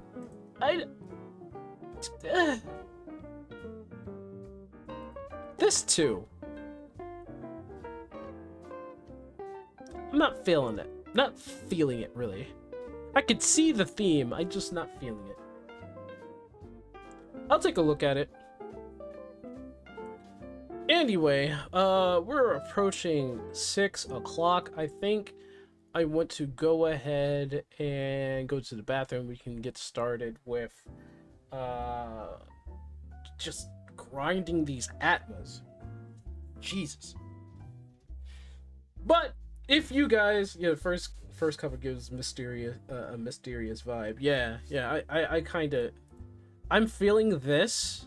Sorry, this. I'm feeling this, but I'm not so much feeling like this or this. And I'm not a horror fan, right? But I can see, like, is this even a real cover? It might be, but like I feel it. That's horror right here. This is horror with a bodacious lady. Just, I don't know. I'm not feeling this. I'm not really feeling that. She's like, alright, so I'm gonna go to the bathroom. We're gonna get started with Final Fantasy. Just to remind everybody who is or is not, or probably in the Discord, if you want me to react to any more things, you gotta leave it into the Discord in the Wandering. If you have any questions where that is, I'm going to leave it to my mod Yui. Because I really gotta go to the bathroom. I'll be right back.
I did not mean to do that. That was not my intention.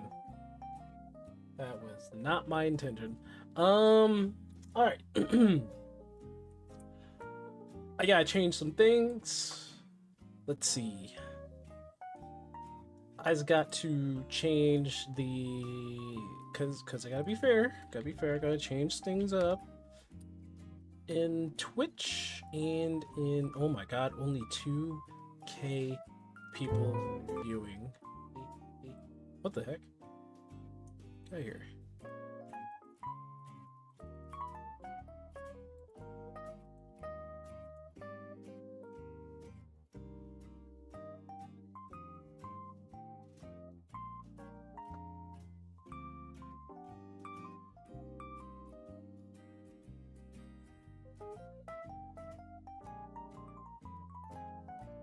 There we go.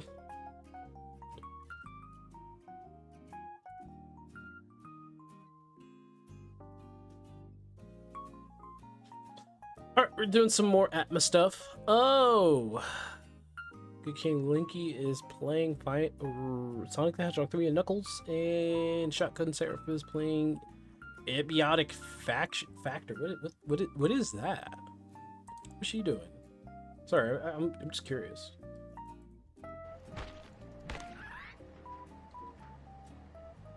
Go ahead and harvest that. Have a nice, yeah. Okay, she's played some freaky game. That's funny. And here I am playing a game that's only has like 200 people or 2,000 people watching. Let's actually do our daily round. Let's actually do our. Oh, that's the background. Let's do our daily round of looking at how Final Fantasy has lost a bunch of viewers on Twitch. Let's do that right now.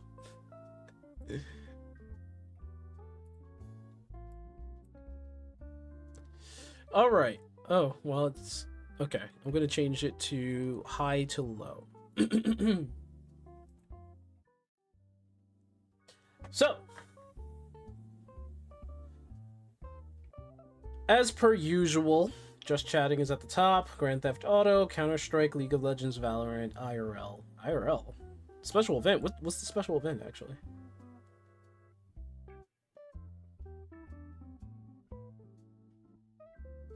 Okay, I don't know what the special event is. But let's see here. The first MMO, which is always going to be the most popular MMO, is World of Warcraft. The War Within. There's a lot of people playing that right now. It's a lot of people. And there has been a drastic, no! We'll get to that. There's been a drastic amount of VTubers playing the game. Not, well, VTubers just in general showing up in live streams. But I do have something, like, what the heck is going on here?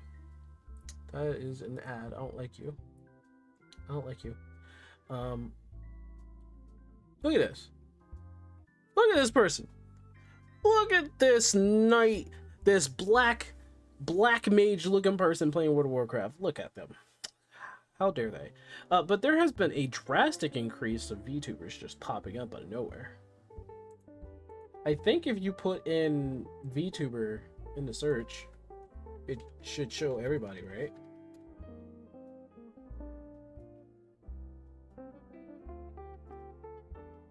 Oh, I forgot Megalodon was actually one of the top. Hey, look, Shy Lily's on. Billion's on, of course. Category... Right? It's a category? No? I was wrong? It's not a category? Jesus! It's a lot of VTubers. There's a drastic amount of VTubers just showing up in life here.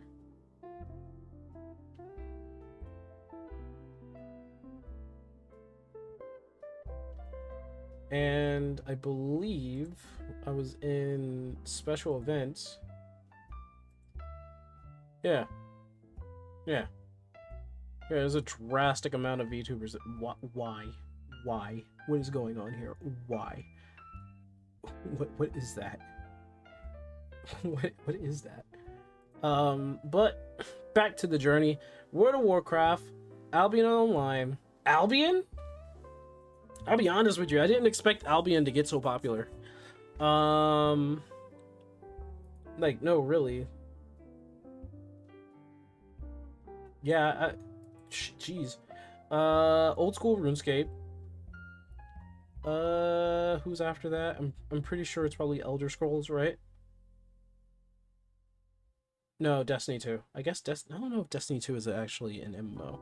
Yay, Donkey Kong Bonanza!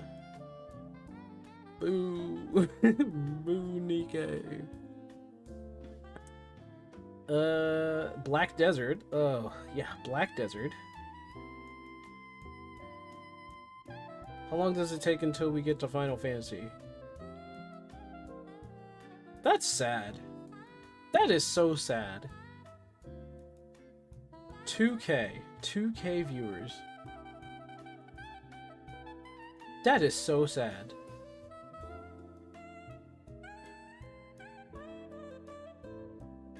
All these random games, it cannot hold an audience whatsoever. It's losing to phone games. Black Myth Wukong should have been out of the center of gravity for a while there. It's losing to Cyberpunk. How bad is this, man? It's even losing to Scarlet and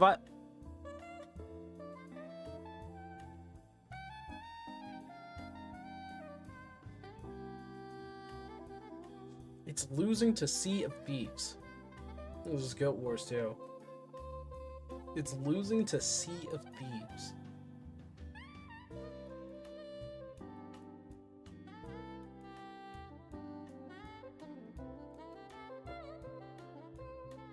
What is going on? What is going on?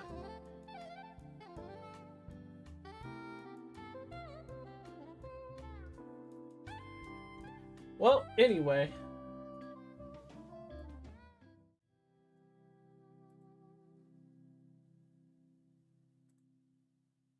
Gaming is dead. Let's wrap it up.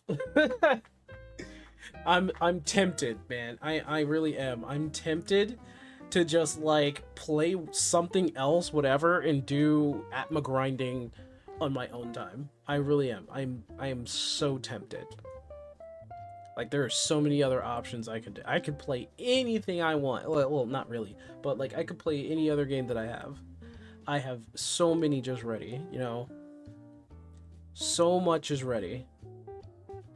I could be playing Fantasian, which is supposed to be Nobuo Uematsu, the creator of Final Fantasy. That's like his new-ish game that was out in the Apple Store like some years ago, and then it's finally on Steam.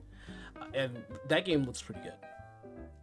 I could finish Metaphor after just starting it. I could be playing Mecha Brick, which, by the way, let me take a look. Mecha Brick is probably fallen off at this point, right? Yeah, it fell off. Yeah, Mecha Brick was there for like a second because it was being pushed by so many content creators. It's pretty much fallen off at this point.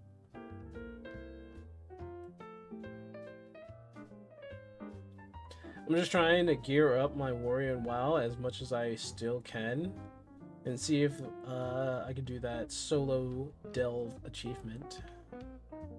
Let me see. How's Mecha Break doing?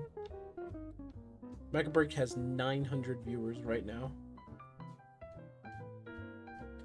Fantasian, you're curious about that game? Fantasian is... If anybody can remember who I'm talking about with Nobuo Uematsu, who is the creator of Final Fantasy, after he left Square Enix, he tried to do his own thing, and then he came out with Fantasian, which he had a deal with the Apple Store to come out with. Yeah, just being on the Apple Store does not help. So, obviously, it had to go onto Steam and other platforms. It is a fun-looking game. I swear to God. I'm looking at Albion and old school RuneScape, and I'm thinking maybe I should get back into it. Old school is always going to be a fun game to play, by the way. Anyway, about Fantasian. It's the main... I think one of the main appeals is that the graphics is really good. What they did was every town, every city and location was a diorama that they made and they took photographs of, and you're basically a 3D character, a 3D model character walking around. It looks fun. We could play that, honestly. We could just skip the whole Atma grind, because I don't know if anybody here really wants to watch me do critical engagements, you know, over and over and over and over and over and over and over and over. But at the same time, I still need to get my my relic weapon. I really do. I really do need to get my Atma weapon, and it's around this time where people start getting on into the game. I mean, it's 6 o'clock. They get around in 4, so I'm looking at old school RuneScape right now. They're popping. They're popping. And I want to know why Albion Online is doing so well. Here they are. They're also popping. Yeah, they're also popping right now. But that's mainly a PvP game.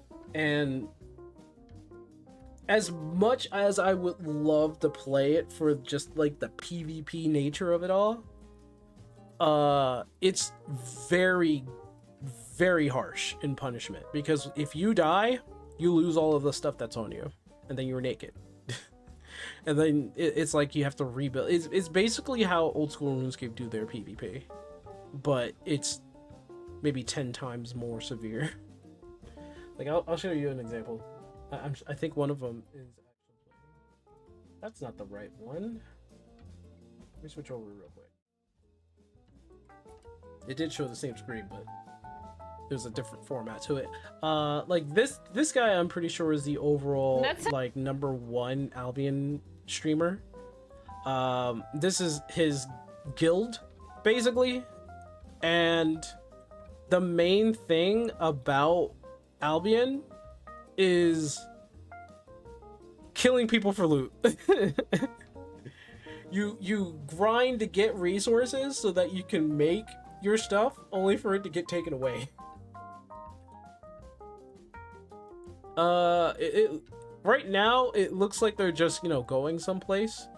And the reason why his cat is here on top of the map is so that people don't just come in and just be like, oh wait, where is he right now? I need to go and get him.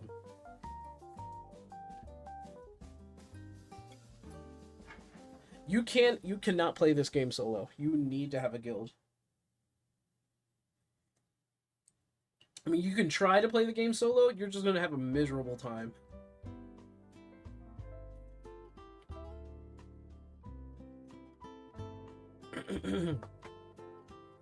Like the mobs are here to just be an annoyance, really.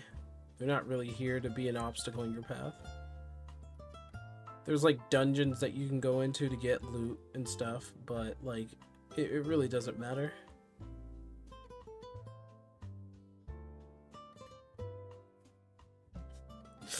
I'm looking at this and it's just like, I'm just like wondering like what exactly are they trying to do?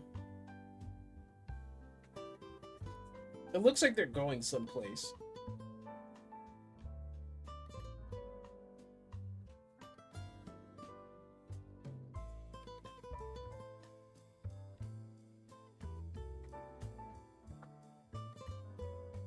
Got left behind. A little protection bubble. A little protection bubble. I think he's going into a dungeon. That might be the thing that's happening here.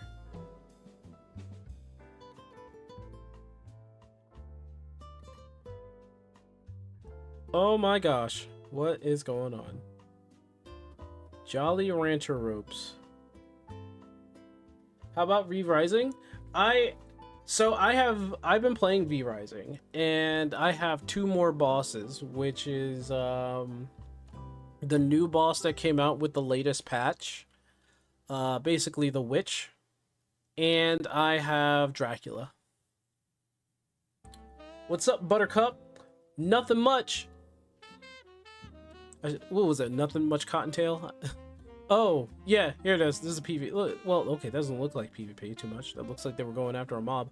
But I think they're going into a dungeon. They're trying to get treasure here. Well, this is... Oh, no, that is... Hold on. No, that can't be. Right. Nope, that was... They were people. They were people. Okay, so it was a PvP engagement.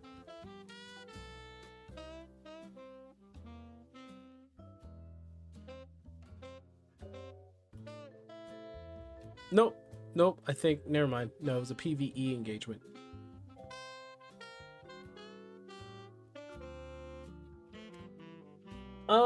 Yeah, I think they're about to go into a dungeon. That, or they're trying to guard this chest when it opens. There's gonna be like a whole bunch of people come through, probably, and try to get it. But... Is he Spanish? I didn't think he was Spanish. At least hesitate, man. At least hesitate. Yeah, they're not Spanish. I didn't know those people in Spanish. Like, just talking in the chat here. I'll leave it up to you. You know, maybe we should just get the whole Atma thing out of the way. We'll get this stupid relic out of the way, get the relic weapon, and then we could just play other games. Because the sooner we get it done, the sooner we don't have to do it and only have to worry about it in 7.3, where we have to do it again for the next step for the relic weapon. That is, man, I really want to play Bonanza. Look at this game. This game looks fun. This game looks really fun.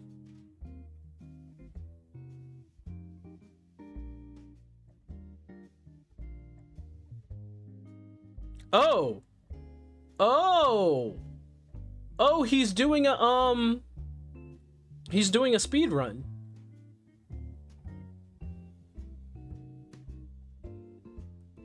Okay. Alright. They're doing a speed run, which is kind of cool. Alright, so they're already doing speed runs now. They're already doing speed runs of this game already. That's kind of cool.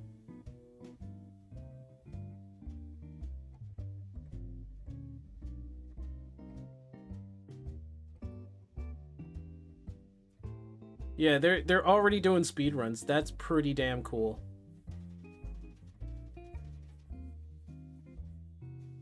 Elephant Man, Dig Dug. I like the names that he comes up with. Jeez, the tech?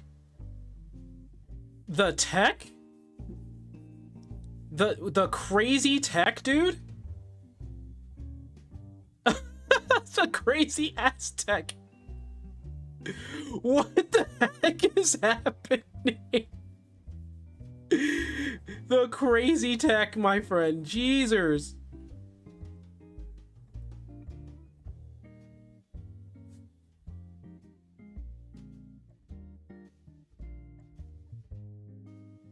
What is he doing? Oh my god. What is he doing? What is he doing? How's he doing that? Why is he doing that? What? Brother, what? He just skipped the whole sequence, didn't he? Oh, this ostrich is broken. Oh, he just got zapped. He's on like 1 life. He needs to really recover.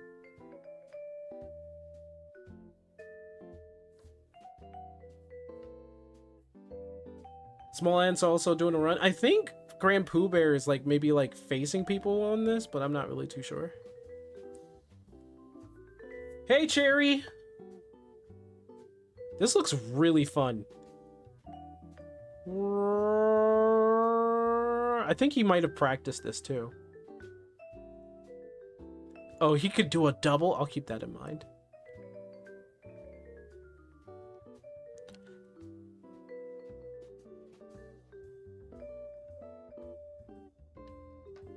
This is another boss he just entered? Yep.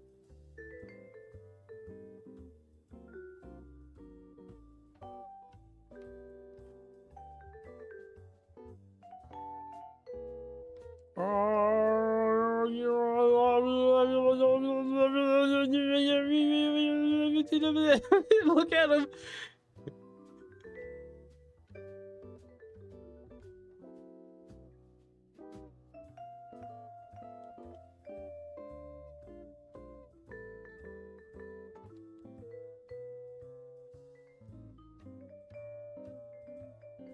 I guess he only takes the bananas that's along the way. I don't know if it's like a requirement for bananas, really. Oh, can't skip that? Was that a major boss? Oh, it was.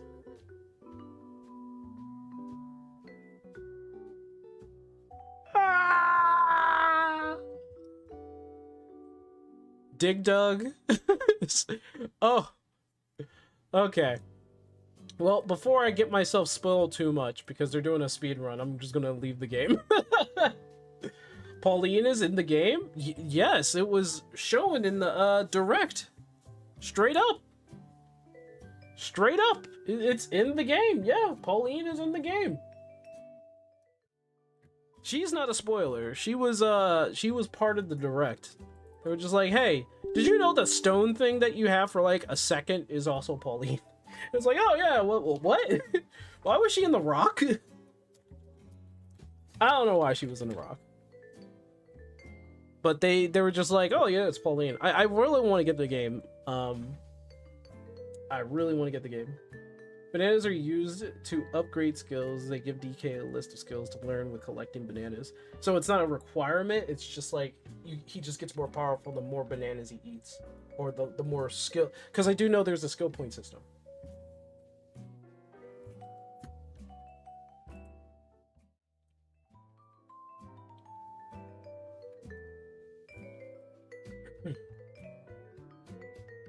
Hard to spoil the fact Pauline is in the game considering Nintendo themselves spoiled it. Yeah, that was part of the direct. They were just like, hey, look, it's Pauline. I was just like, what is she doing here? That was my first thought. I was just like, why is she here?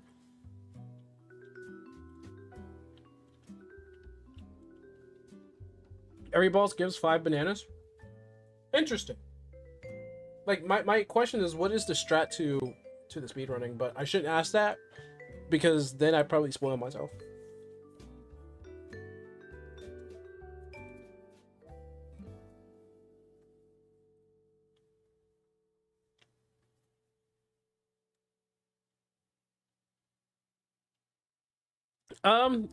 When I get the game, I am going to be doing a full game completion. Let's do a warm-up. We're going to do a warm-up with an expert.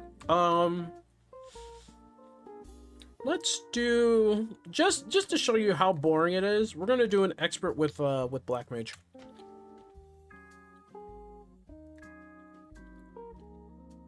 We're going to do a whole expert with Black Mage, just to show you how boring it is. I'm sorry. I've come to the conclusion that Black Mage is really boring to play.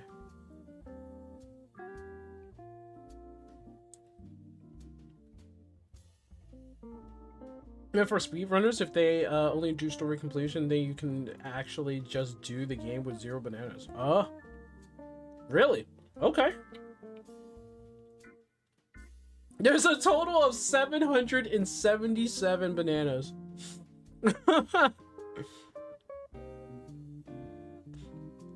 There's a total of, and I get it, they're not going after the bananas because that's time wasted, because he has to go, ooh, banana.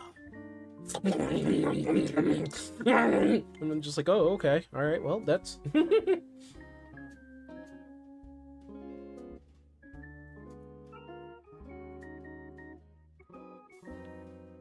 If you do the post-story stuff, you need a certain amount of bananas for some of the post-game stuff.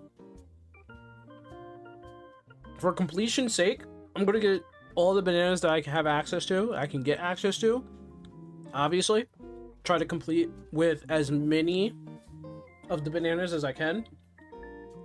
Then, afterward, post-banana stuff, complete the game. It looks like it's a Game of the Year contender.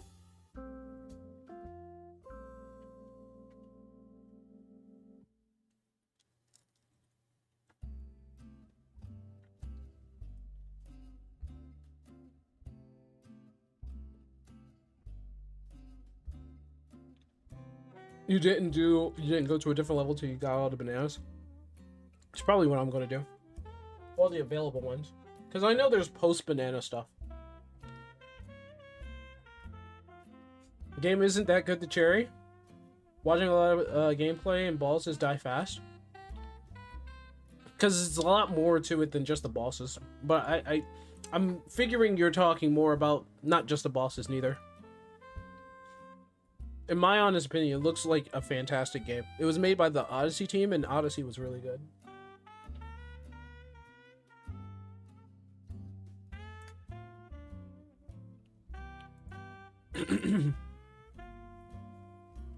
The early ones do. The early ones. The early bananas.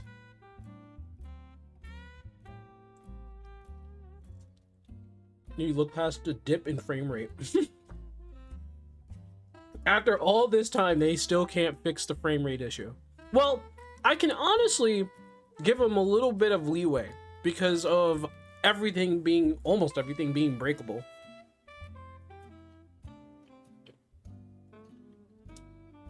Some of the bosses later take a little bit longer to kill. I'm sure.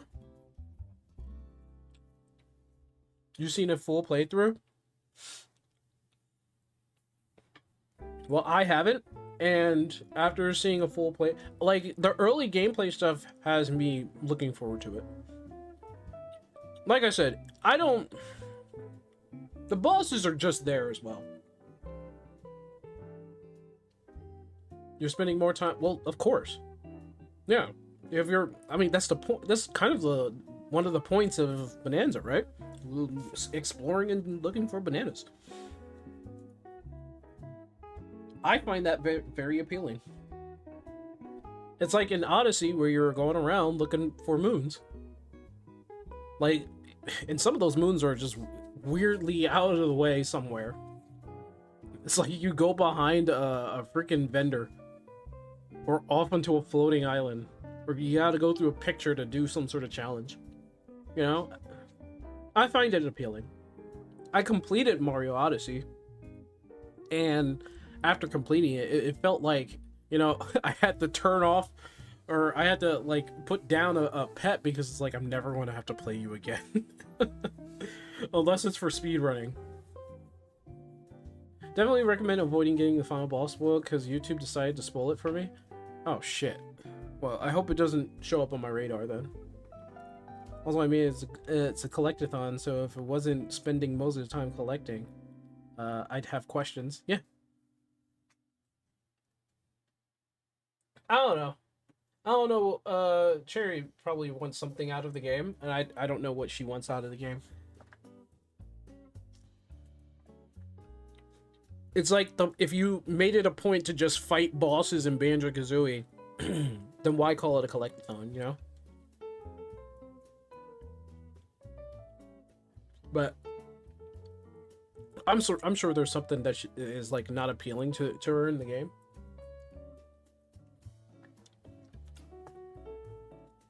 Collecting isn't enough to keep Cherry interested. I mean, that's the point of the game then. That's the point of the game. Collecting.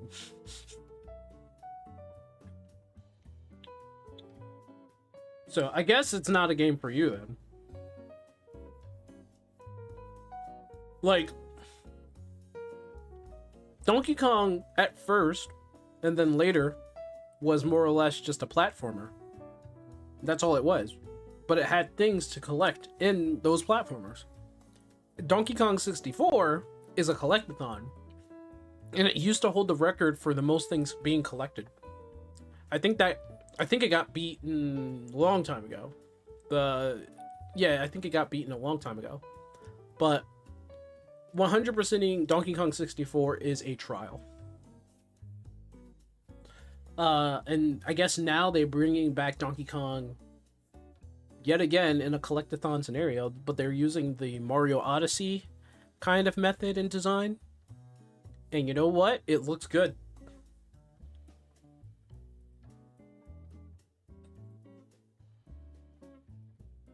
Yeah, I have to agree with Rio. It's probably not a game for you, Cherry. It is not the game for you, unfortunately, and it's not going to be the game that'll appeal to you. That's perfectly fine. There are plenty of other games. It appeals to me, though. I should say the final boss itself wasn't spoiled for me, but more who the boss was. Okay, see. Rio, when you talk about something, people start speculating, and when you speculate, people will start trying to make guesses, and then they think about it. We're going to keep talking. We're not going to talk about the final boss of the game. We're going to zip it. We're going to zip it. So we're going to zip it on who the final boss is. It just brings up a thought process, man.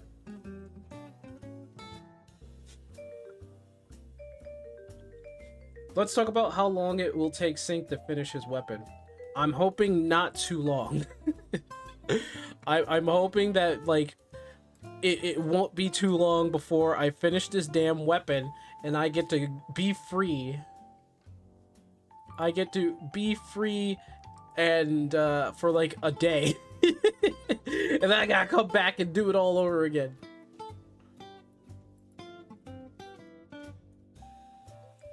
Just wanted to precise what I got spoiled off in probably a decent while. Oh my gosh.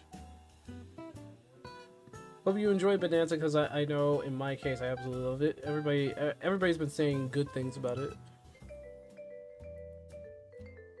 Everybody's been saying good things about it. By the way, another job 100, only melee and tank left. Nice, good for you, buddy. Good for you. I have plenty more to get my to get at level 100. So it's like, you know, I have plenty to do to get at level 1. Oh, when that happened? When this happened? Huh. Okay. But I do need to get... I have the least amount of fun playing physical range DPS. Healers are not too bad, I just need to focus on them. I'll get the melee DPS done, then get the healers done, and then the physical range. And I guess I'll do something with the blue mage, I don't know. I'm gonna have to coordinate with my friends on that one, because blue mage is... it's not really too fun for me.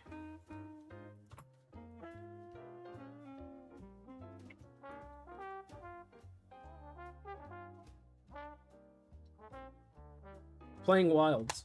Are you playing Wilds, or did I get Rim Mage up to level 100 while playing Wilds? I don't particularly remember. Everything's getting all jumbled up. I don't remember getting Rim Mage to level 100. I must have been lost in the ether when I did. As Healer Cherry's been having issues with players standing in AoEs again and dying a lot. We'll see what happens. I'm going to start with the Sage again, then Astro, then White Mage.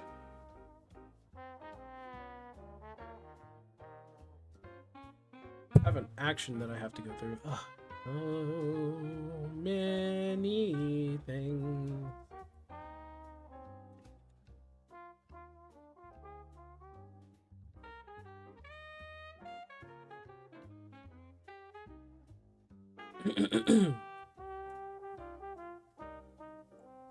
They have tanks die? The only cherry was playing Scholar. Could shield the DPS. Tanks dying? Ooh.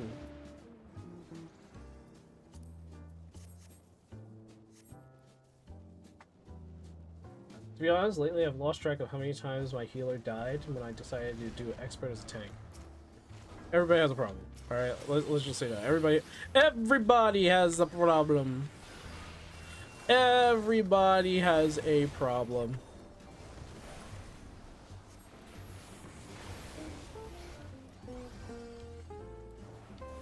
I didn't have this on, but that's okay.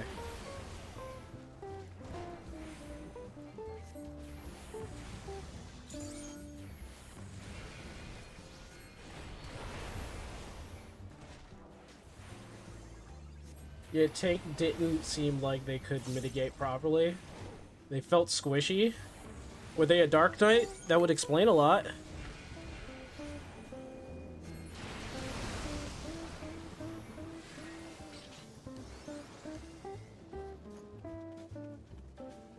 The accused have been really bad lately, on the top of the average pug being questionable and bad. Oh, I was about to go in there. I think the queue timer has been also pretty bad, but that's, you know, lower population and all. We're at this point where people who are still playing the game are playing for a certain reason. No, they were warrior? What? I'm harsh. I'm very hard to believe that a warrior is having a problem staying alive. Very hard to believe that. Not saying that you're a liar, but it's just like, that's very hard to believe. A warrior having a problem living in a dungeon. That's weird. I've never heard of such a thing. Well, they did. Oh, what the heck? Oh. I'm not paying too much attention. That's okay. No, I'll just go back to being Ice Mage for a second here. Okay. I'm just going back to Ice Mage. Not rotating their heals probably, I'd guess. Hey, they probably aren't so good as a healer probably. I've waited 10 plus minutes for an expert as both tank and healer, which is confusing. Not very confusing when you know that the game itself has a lower population than what it should have, you know? Oh, let me what the fuck? Ah! What's happening? Ah! Oh my lord! I must have hit something. I must have hit something wrong. Yeah, I hit something wrong.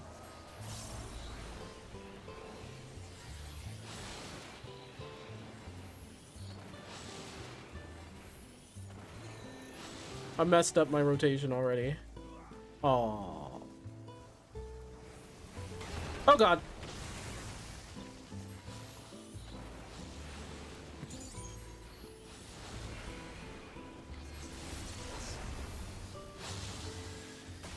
Nope, nope, nope, nope. Nope.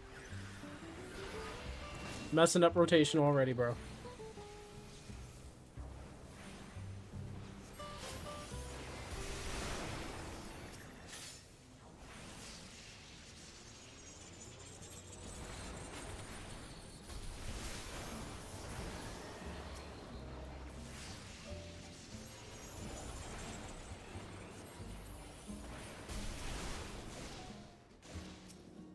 There it is. I was trying to find it.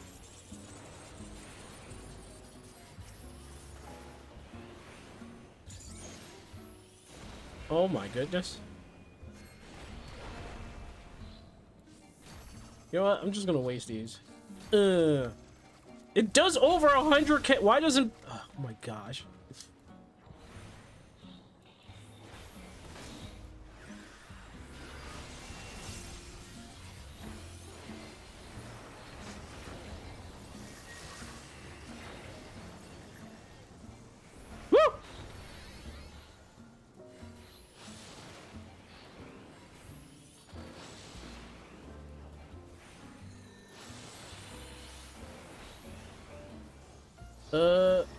Okay, he did. I messed up my opener. I'm so mad about that. This person I remember were supposedly back in the Stormblood player numbers and immediately remember why the queues are that bad. Bro, during Stormblood, it was actually just people talking for most of the time. And that was what I was doing on stream all the time. I was just talking to my friends in Discord before going into a dungeon. We are at that time.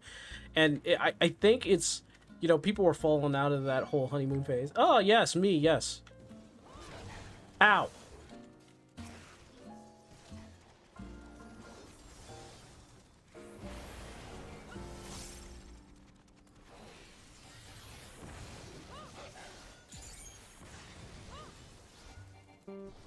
Oh, 2.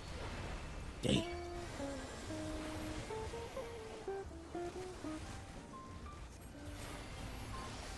By the way, you and I got, I got some spells for you in 11 if you're interested, is what he was saying.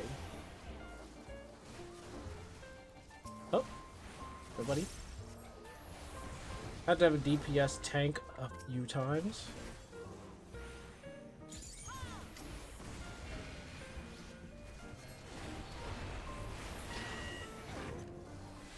There we go. For those that don't remember, back in Stormblood, player numbers were extremely low. They were pretty pitiful, let's just say. Everyone's been giving Cherry commands. It's like they've never seen a player know what they are doing. I'm not even going to comment on that. I'm not going to even comment.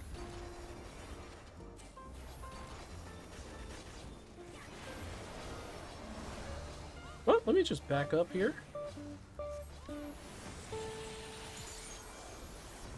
It's actually seeing that.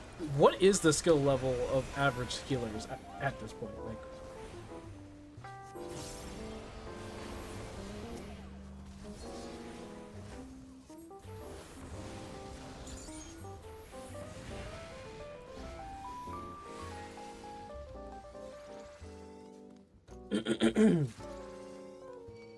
alright, let me concentrate so I can not mess up this opener before I go into boring mode.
Nope.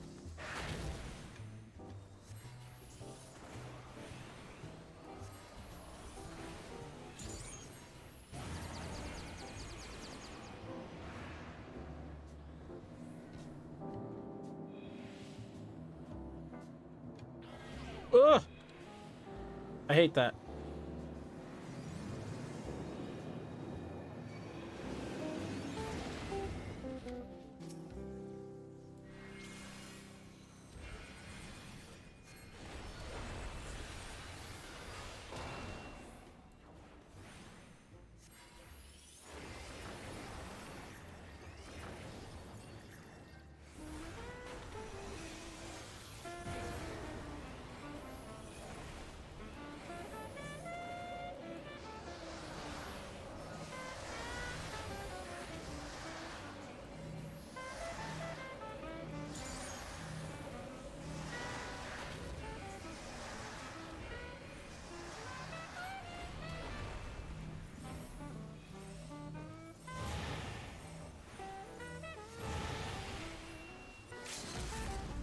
Okay. Already in the ice form. Okay. Okay, we're good. What I missed? But name I can give how often I get below 30% max HP as a paladin in dungeons. Apparently a lot of healers have never heard of regen. Also, how often I have to use the spell that shall not be named on paladin. We're not in that group anymore, so you can say it as much as you want. Can blame Joe Cat for that because his crap guides to healing. Are we gonna really blame him for that because of his crap? Those are made on satire and humor, and it's not like they're even bad guides. They actually had some point to it. You're probably yeah. I know it's a joke. I know it's a joke. I know you're not really saying anything about Joe Cat.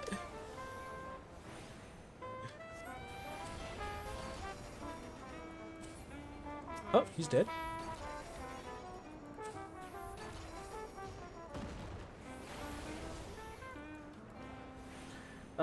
If only...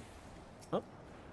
He said, if only it was that it's a genuinely healers and only DPS. What the fuck? Oh, okay. I actually did the animation for it. I didn't think it would actually... Okay. My bad. So we satire, yeah, but the idiots on the internet think he's completely serious. Anybody who's like judging it to being a serious and actual guide when it's called the crap guide is obviously taking it way too seriously. People are overestimating their skills. Are they? Yeah, some people. I've met some people who act like they were the most important player in the room, and it turns out they have like no fucking clue what they're doing.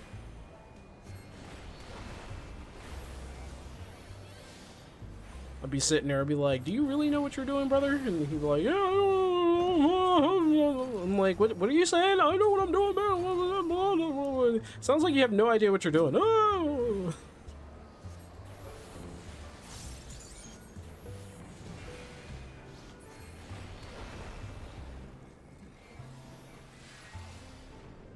Name is a bit, what is it? Name is a, man, yeah, it takes the joking aside from this guy's actual pretty decent. The name is a bit of a dead giveaway, yeah. Oh, you mean the Perfect Legends White Mage. White Mages I keep getting. Perfect Legends. The funny, you know what? I want to try to give them the benefit of the doubt, because they have a title. I'm not the type of person to sit there and be like, man, they fake.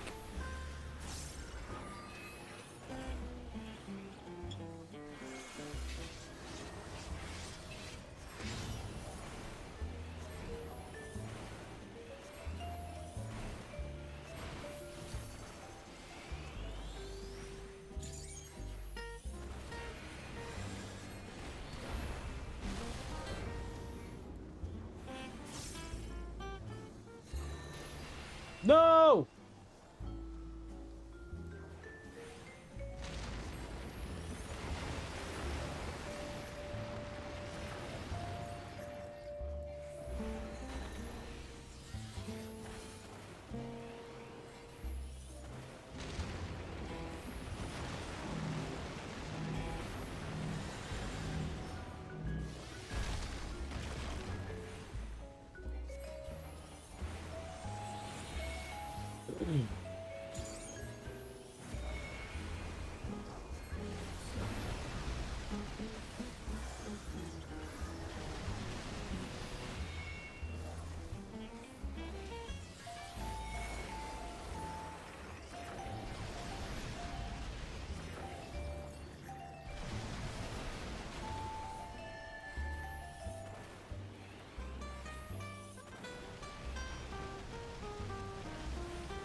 Oh my gosh, the amount of dodging I have to do, man.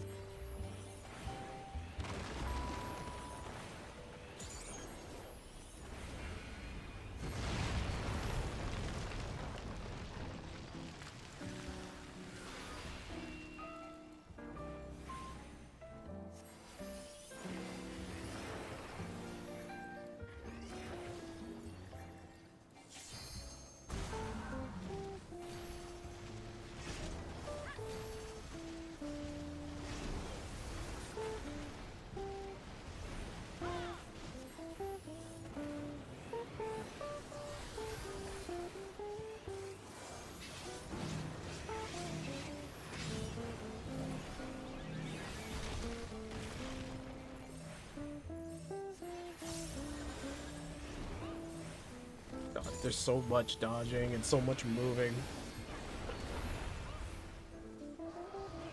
Oh, I can addle that.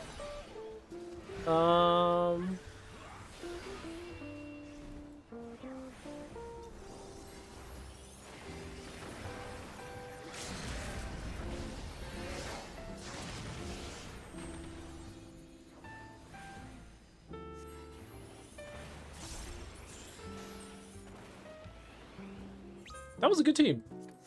That was a really good team. I will leave my GGs. I wish I could like give the people that I like my kudos, not just one person. Cause that was a really good team. What you guys saying here? Was about to laugh at the Dragoon, and well, it was even worse when I was still leveling jobs. Also, everyone seems to be bad DPS because it's been taking forever to clear dungeons when Cherry plays. I wonder what's going on with that. I had someone think they were the best bard ever in Shadowbringers join us for a raid. On an extreme fight, they had a great parse and they died a ton. They even claim they cleared a lot of savage and extremes, and all Cherry can think of is they must have been carried like hell. Jeez. It's just white mages. I get that with the title. Always pull before the tank and get themselves killed. I don't like those kinds of people who sit there and always pulling mobs before the tank. I don't like those kinds of people. I don't care how much faster it is to take care of a dungeon. I don't give a shit. Don't do that. I could just let you die. I'd be like, are you the tank? And then they'll be like, you're supposed to tank. I'm like, then stop pulling. And then they get a conniption at me saying, it was like, oh yeah, well, I'm just trying to make this whole entire dungeon go faster. I'm like, saving 0.5 seconds because you decide to rush ahead to to fish for more mobs doesn't mean shit. What do you need to do in order to save 0.5 seconds or a couple of seconds? Stop being a dick and an asshole and just let me do my job. You do your job, do some damage on the side while you're healing, and I will keep the mobs distracted. It's a problem for people. I don't know. It's a problem for people. They want to rush the dungeon so much faster because they don't want to be in the dungeon. I get that, but like saving yourself just a couple of seconds is not going to make the world like any world of a difference. It really isn't. Now, unless we keep dying and dying and dying and dying over and over again to bosses and mobs, I would have a conniption because it's like, why are we dying so much? But like, if we're running through and we're doing perfectly fine, but you decide to start fishing for mobs, best know I'm thinking about just letting you take the mob. Just know that. Like, oh, okay, I guess you're the tank now. Bye. Cherry's tanking and healing. Someone's pulls before a tank. Go and just let them die. Yeah. I'm thinking about it. Do I do the action? Probably not. I'm too nice of a person, I think. I don't want to waste my time letting them die, honestly. Because if it was a healer that did it, and like, damn, they're this type of person.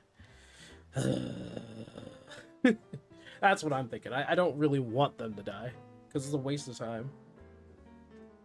My sub, my time, they'll claim. Really. I don't care. Your sub, your time, I don't give a shit. We all have subs. We're all playing the same game. Go eat something. Go eat grass or something. I don't know. By that I mean tank should be the only one pulling. I mean, that's my belief, but you know.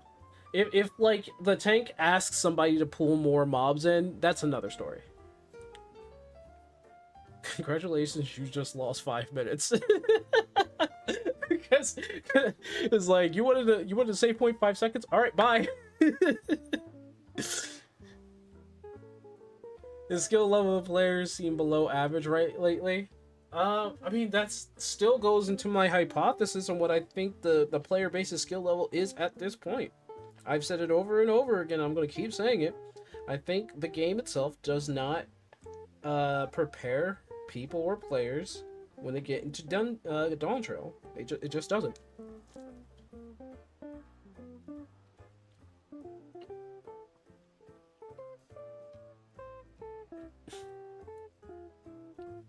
Healer and their massive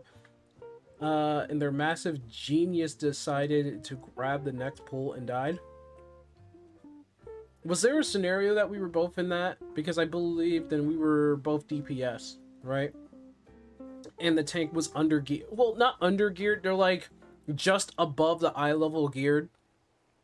So they weren't like too strong in the stats. And I guess the healer was just like, let's make this go faster. Let's get the second mob. While not paying attention that the tank was actually getting floored and melted. Tried to kick the tank out of the party just to get themselves kicked out of the party instead. That's funny.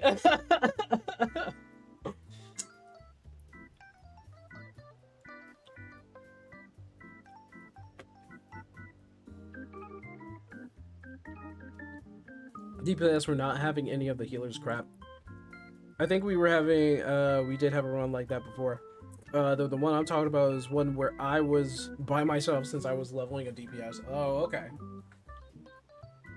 I've been in plenty of parties like that before. Where the frickin', I think I'm gonna set up some tea. Where before we go into Occult Crescent, I'm gonna need that tea, David. Probably tea and water and coffee. I have no idea. I'm gonna brew some tea. Yeah, I've been in plenty of parties like that before where I'm sitting here trying to wonder why we're melting in a dungeon that we probably should have done over hundreds of times, you know? Then it's like, you know, when it came to arguments between anybody, right? It's always that one healer who, for whatever reason, is talking smack about the tank not using any of their buffs. Meanwhile, it's a dungeon in like Stormblood. Like they don't necessarily have to have any kind of buff up or any kind of cooldown just to survive when they can heal through it. That's just how Stormblood is. Especially when like even Heavensward was like that, man. Like necessarily you can be a tank and not use a single cooldown in any dungeon. You really don't need to use a cooldown. And that's the stupid part about it. Because even if it's like a tank buster, the tank buster will take like maybe like a little over half and then you'll survive. Pretty much if you try to pull the tanks past what they can do instead of saving your precious 2 seconds, now you wasted a whole 5 minutes. Well, to be fair, it takes like a good maybe minute 45 seconds to take down a mob, right? Take down a group of mobs. So, I mean, they're saving themselves 45 seconds. That's about it. 30 seconds maybe. Pretty much if you want wait, hold on. Forcing someone to pull more than what they were okay with will just stress them out. I mean, I do that as a tank all the time. Like if I melt in a dungeon and it's because of the heals and they're sitting there saying sorry, I'm like, it's cool, man, I'll just take one mob at a time. And it is what it is after that. Obviously that's exaggeration, but you get the point. Yeah. Alright, let me go get some tea. I'm going to go get some tea. It's going to be a chair stream for a little bit, but I am going to go get some tea. Or at the very least, I'm going to start brewing some tea and I'm going to get some water. Alright, chair, take over the stream.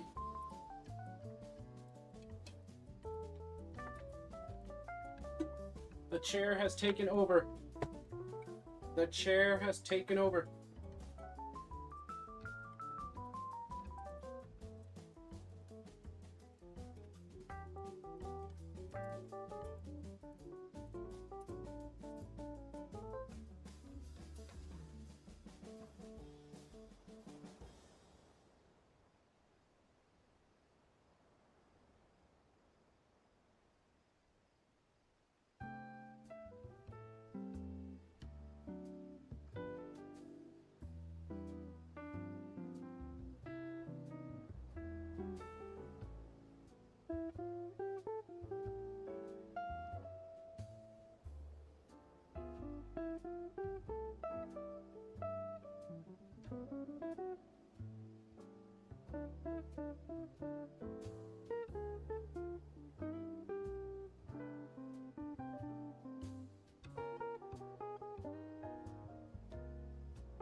Okay. Okay.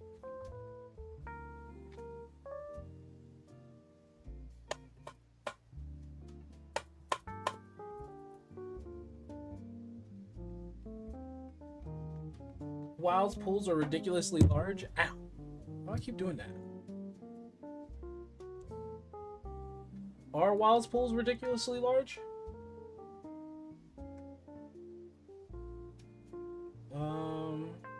Let me see something.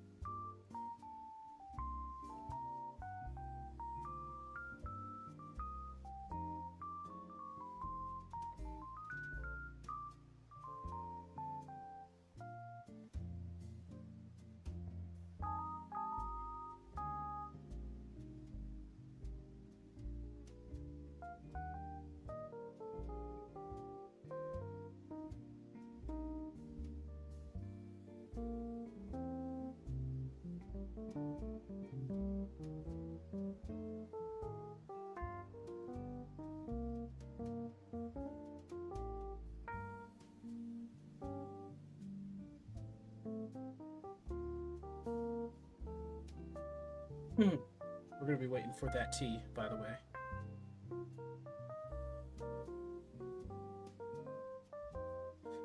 We're waiting for that tea. Damn it. I want that tea to be done. What in the what?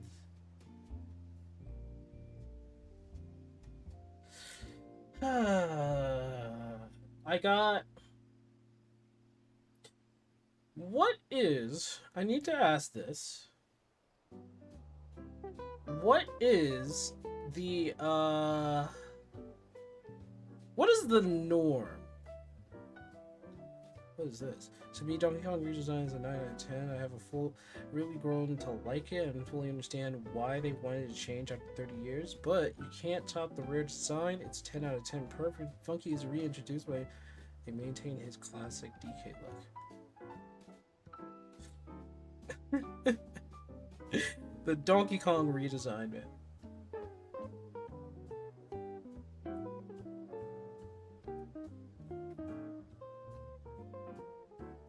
What is the norm for artists trying to get some sort of...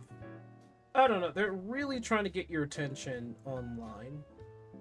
What is the norm for them? Do they just reach out for people for no reason?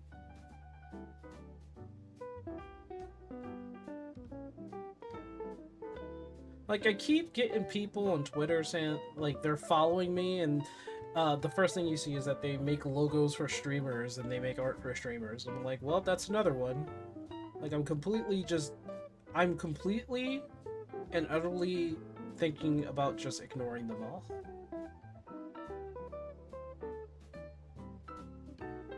Never ask for artists on Twitter. I basically have my own artists. I basically have my own. So I just don't know what the heck they're doing in future.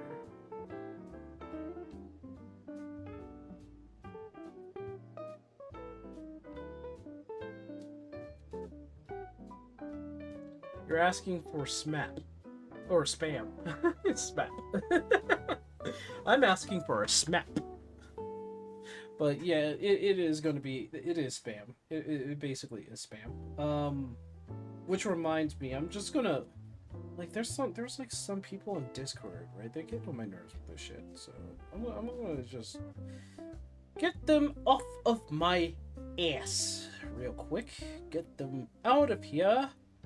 And have them go bye-bye and leave me the fuck alone.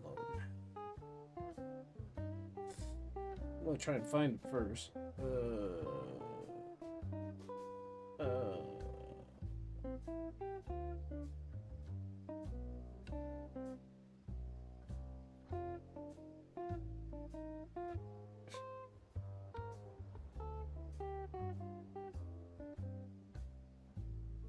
Oh yeah, this guy, the spammer. Looks like he abandoned that Discord He really did. He abandoned the Discord account.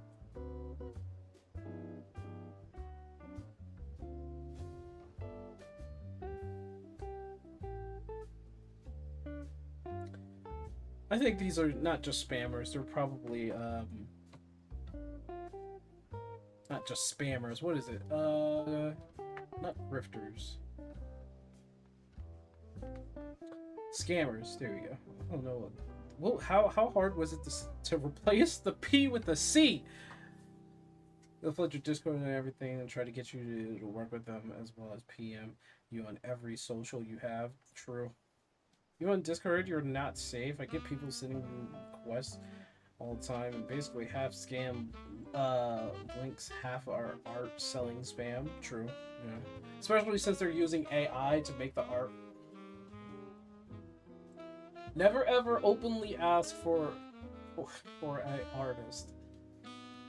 You know what the funny thing is?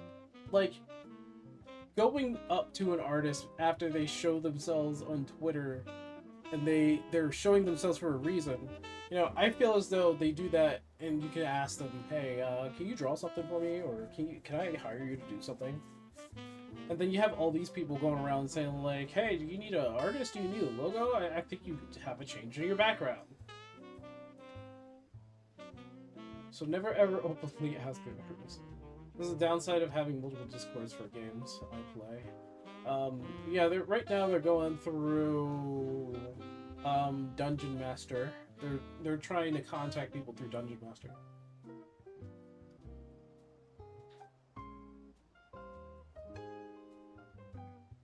When did you start an AI art? Well, sorry. I talked about it. AI art is here. It is here. Some people oh, you know what? I should probably get some coffee with this too. That tea. Because I'm starting to feel it. Some people stream themselves doing art to promote themselves as well. That's true. I mean, you guys already know that I had like one who I would say is a friend. Faye. She does a lot of art. She's doing a lot of IRL stuff though. Like, she has a lot of things going on in life. But she's the one who drew the little sink weed for what?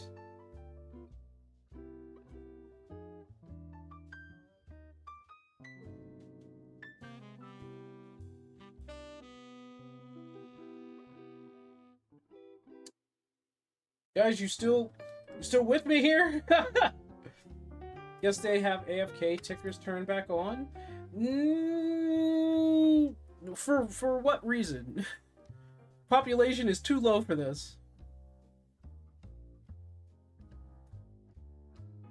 I don't think that's what that was. I think there's an actual connection issue. You guys are still here streaming with me too, so it's like I think there's a whole other issue going on here. Yep, server. IMB4 server crashed. Okay, so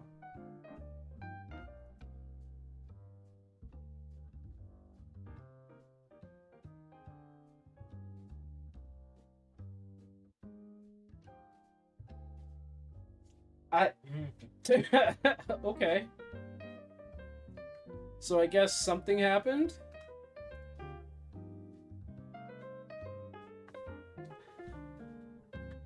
Looks like there was a problem there, Chief. Looks like there was a problem.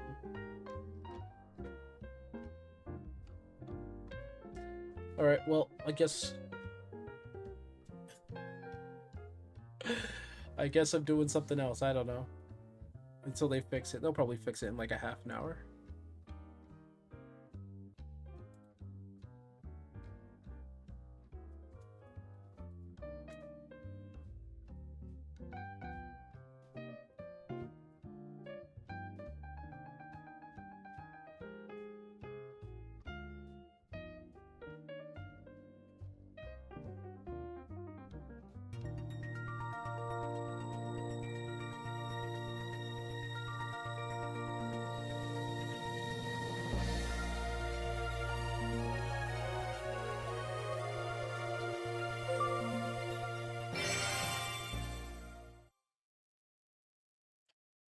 We'll wait.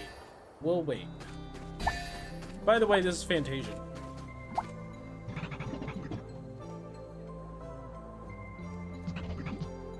Let's like live out of you. I don't even remember where you're supposed to go, honestly.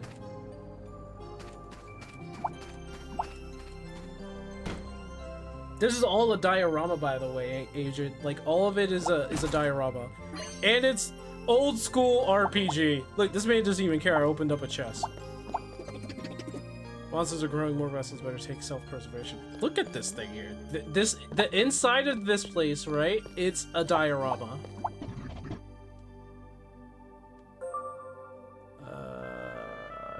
Jeez. Oh my.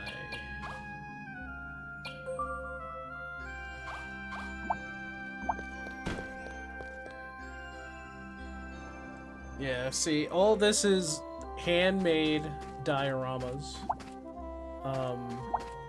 Guess we're going into the end. I guess that's the thing that we have to do. Oh, geesh.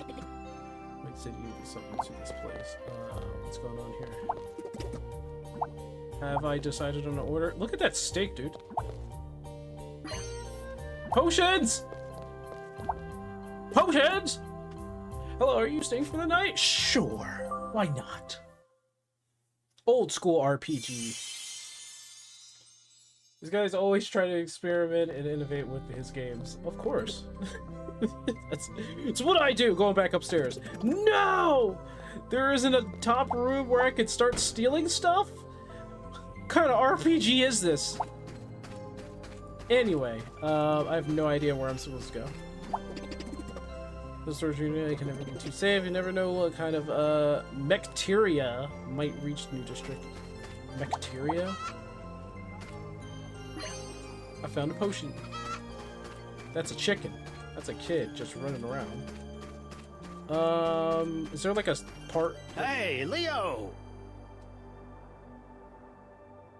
You're back! So, how was it? You're still in the 14 category? That's okay. We're gonna go back there because I'm constantly checking. Do we know each other? You hit your head or something? Let me guess. Here for a rice omelet, right? Now it changed for me? That might have been my mod who changed it. It's showing Fantasia. Yeah, that might have been my mod. Thank you. That might have been Yui. Yui might have just changed it. It's my specialty. You really can't get enough of them, can you? Ha! I guess not. And guess what? He has amnesia.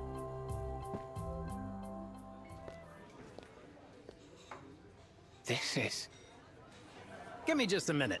I'll fire that omelet up for you right away. Yeah, that was Yui. That or Cherry. It could have been either or. I don't remember any of this. Huh? I was in a weird factory. Then I was attacked by an equally weird robot. Then a couple of talking robots saved me. Robots? Factory? What the heck are you on about? I really don't know. That's all I can remember. You seriously forgot everything? Even old Sid's extra tasty omelets? Are they allowed to do that? Are they allowed to do that? Can they take the name Sid? Can they use the name Sid? This is not Final Fantasy. You gotta be kidding me. By the way, this is all a diorama that you're looking at here. It's all a diorama. You're saying I was on a treasure hunt? For real? Yeah, and in the Mecca infestation of all places. A treasure hunt. In the Mecca infestation. The spelling Sid, not Sid.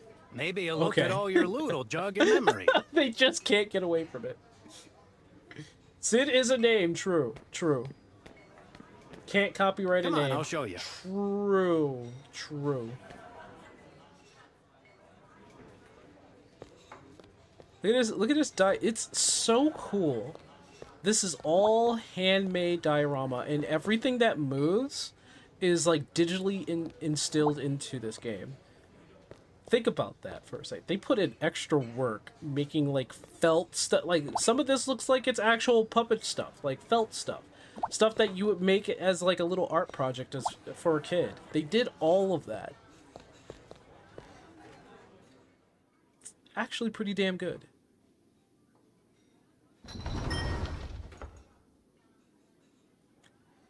Whenever you return from a trip, you always leave your treasures here. Treasures here. Oh boy.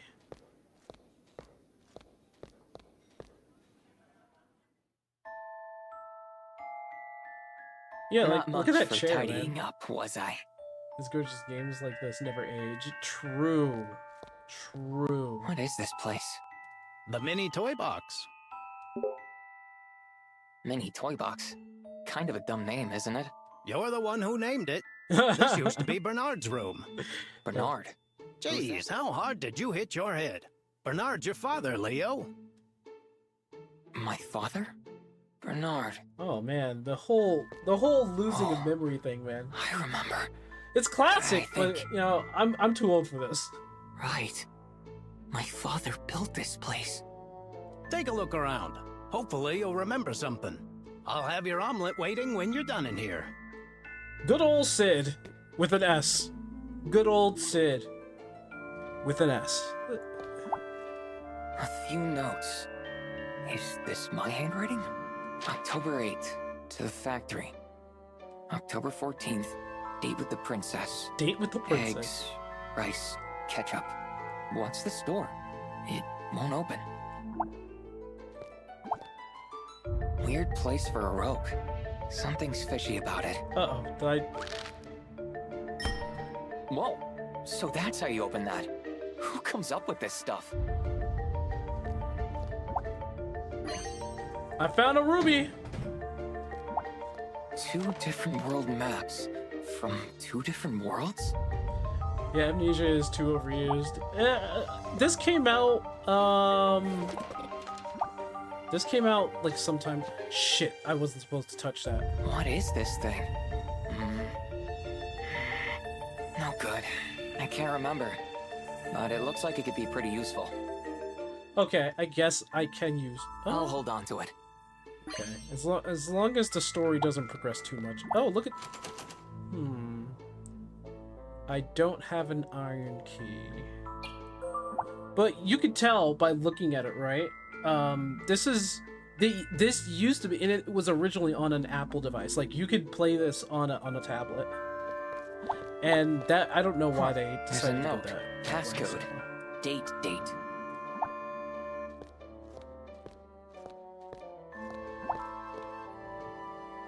It's locked. Looks like I need a passcode. Date?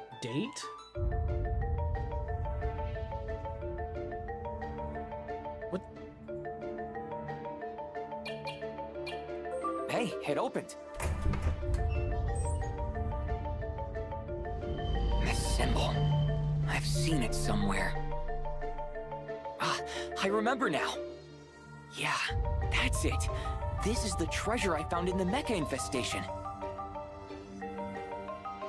That's that mask from that one anime.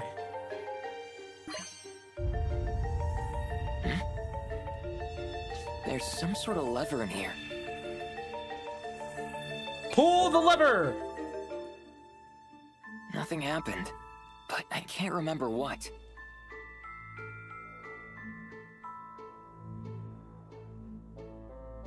Maps of different overlapping worlds, Wrong lever. some sort of machine, and this mask. What was I doing here? So, you remember anything? Sort of. Not much, though. I see. Uh-oh, you got that head What's the pain. matter? You hungry? I got an omelet with your name on it. Thanks, Sid. I appreciate... Oh, the princess. She looks good. There she is again. That girl. Girl? Oh, from the other day? You know her? Some girl dragged you here after you got into trouble. You were in pretty bad shape. That's the girl you mean, right? She saved me? If I remember right, she lives at the fortune-telling shop in the old district. A fortune-telling shop? I guess if anyone can tell me who I am, it'd be them. I'll go check it out. To get to the old district, go up the path near the public square. I'm sorry. They changed the camera around so it was like right around here, right? This guy's drunk, isn't he? Who, me? Listen, this is the starry eyes. Now would a drunk person know that? Yes. Yes, indeed. There's salt and pepper on this right here. We've only got to take us to the luxury liner. Oh no, they say the biggest storm in 50 years is headed this way. Yeah, you probably don't want to do that. Can I talk to her?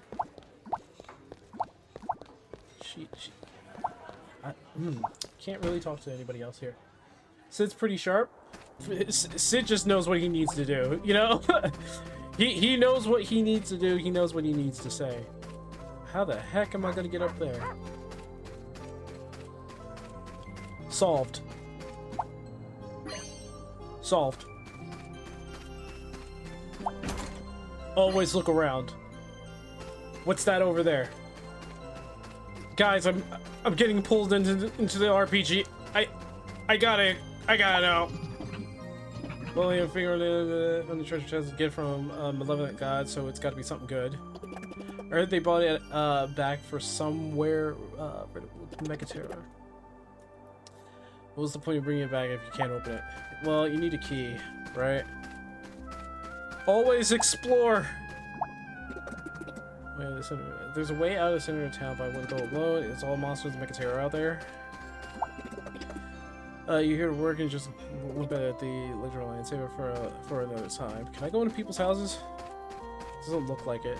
Looks like it's selected houses I can go into. That's a potion shop.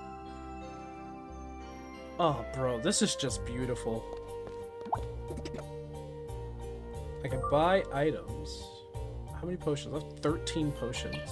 I have an antidote. Oh, God.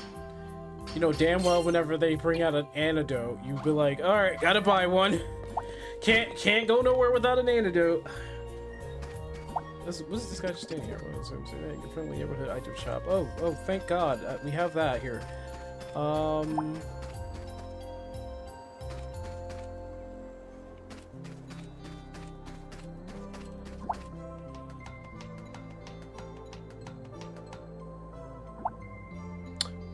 Alright, that's impressive. He flipped over the top of the ladder, but the thing is that it sounded like metal. And it looks to be made of either dirt or wood. You ain't working for me, game. Iron bangle. Okay, we good. What? Wait, hold on. Wait, hold... Gain 1 experience. Really? Gain up on experience? What do you guys think? What's usually the most important thing when it comes down to it? Experience, HP, or attack? I always go with attack. But gaining experience is probably the best thing, really. Because your attack, you don't really need to think about attack power. Really, like... Attack. Precious stone passed down through the Vibrian royal family, used for spiritual protection during combat training. I'm gonna go for experience. Because, like, this is early game. Oh, yeah, they show the whole diorama here. So this is the whole diorama. There's a treasure chest over there. I need to get it. This is a whole diorama right here. So, like, think of the camera that's being used right here to zoom into the character. And doing that, like, they have to do all of that. They have to switch the camera around and everything. That's a cat. He's sleeping. I'll leave him alone. Some cats and chickens and... I don't know why I'm going up there. Some junk over here. Oh God, I need an iron key for it. Mountain of debris. It won't open. Wait. Cabbage. Cabbage. Cat's really looking at me some type of way. That cat does not like me. Gotcha, kid. Oh, he ran around me. Alright, that's smart AI.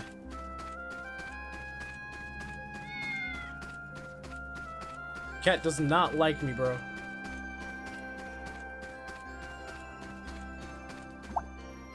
This isn't the oh, I got a potion though. This isn't the treasure that I'm looking for. Oh, and I just went into somebody's house. I'm just yeah. Thanks, guys. Appreciate it. Oh, a heal stone. Or have the malevolent gods to show up in slight mercy. I sure hope the mecha terror doesn't spread down there too. Ones are lurking everywhere in the old district, trying not to get attacked. Oops.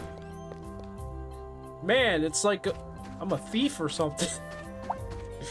This mountain pass. I don't think I need to go up there. Thought I'd pick up a nice spot and build a house, but things keep getting worse. Megaterra infested with the old district up above, and people started abandoning the town. I'm starting to want to go too. Look for your dreams. Looking for your dream home. We've got a nice place available right now. I don't know. It doesn't look like to be my dream home.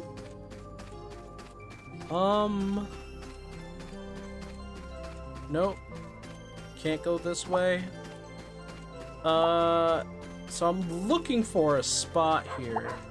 Dog's barking at me too. Great. Everything needs to. Yeah, I'm trying to get over there. On that side.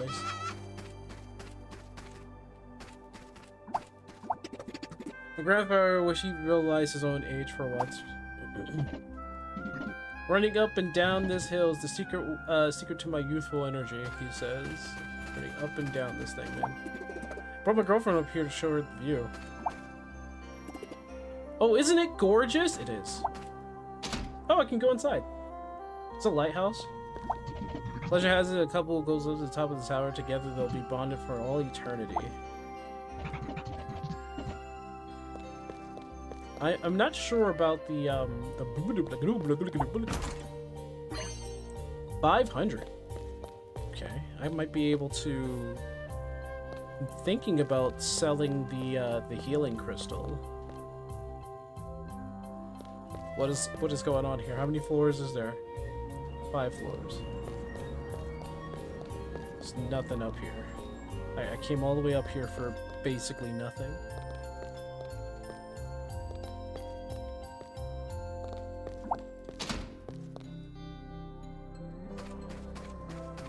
Behind? No.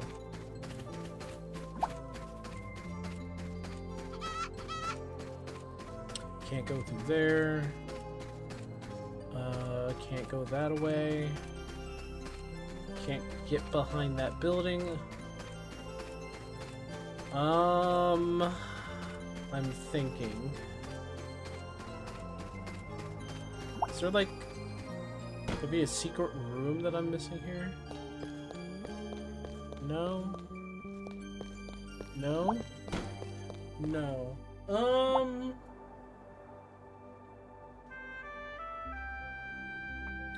I feel as though I'm missing something here.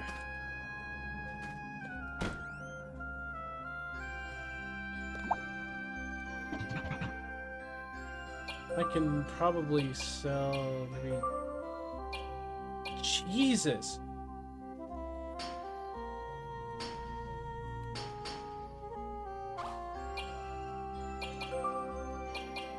Heal crystal. Recover all at a save point. Okay, I guess I'm not selling that.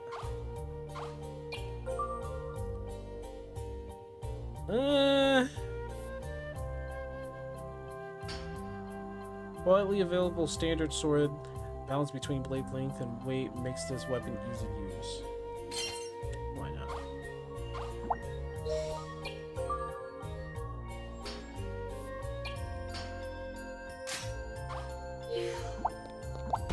Got a new sword. Alright. I guess sooner or later we're gonna have to hit a yeah, meow to you too. We probably gonna have to hit maybe a battle scenario here. Crow.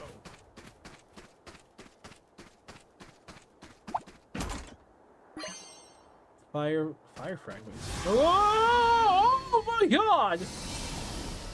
Unknown enemies. That's a new one. Let's see what you got. Okay.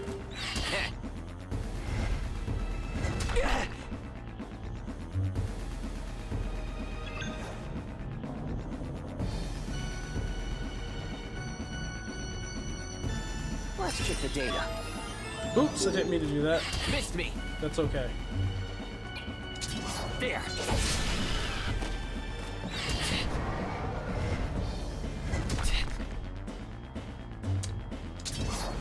Yeah. Let's see. 720.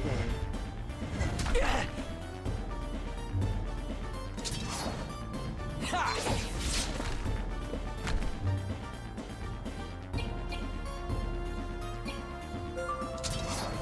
I'll end this.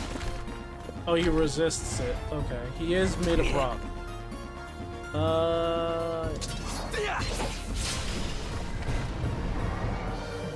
Yes.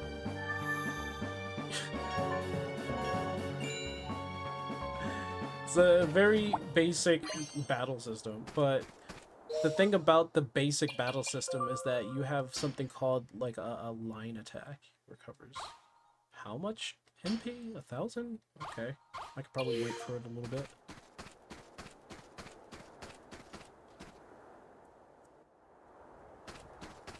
And we're in the old district. Back in the day, this was a place where you just look at it, and now everyone moves out. All thanks to the malevolent god.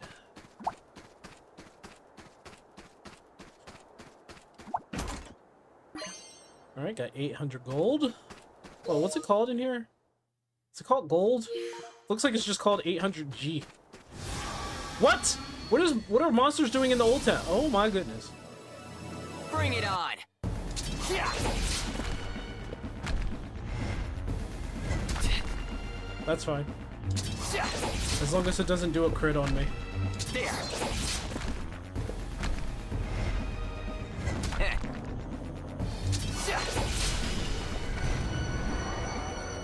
Just getting started. I got 20 gold out of that. Yeah, I'm not really... This is a bathhouse? It's not bad. This is a cat house now. Yeah, this is a cat house. You know what? Let me go back in there. I might have missed something. I might have missed something. I did. I missed 50 gold. And a diary. Cloudy. I need to get out of this town. There's nothing but sad memories here, but there's one memory I want to keep. But that night, I was saved by a stranger. He called himself Bernard. Such a peculiar traveler. Learn a little bit about your father there. Father seems like a good person. Oh, wait, hold on. I see a door. Guy. He's a researcher at Ancient Hills. I wanted to be one to uncover a mystery behind the strange relic, but the more I investigated, the deeper the mystery grew. I wound up in the labyrinth, and now I need a rest from all that thinking. Alright, well, do you have anything for me to take here? Yes, I got a potion. Thanks, guy. Very helpful person. Very helpful. There's a well. There's an old well. You found something at the bottom of the well. Found a potion. Box! Healstone. Jesus. Another potion. Another potion. Oh, that's 100 gear.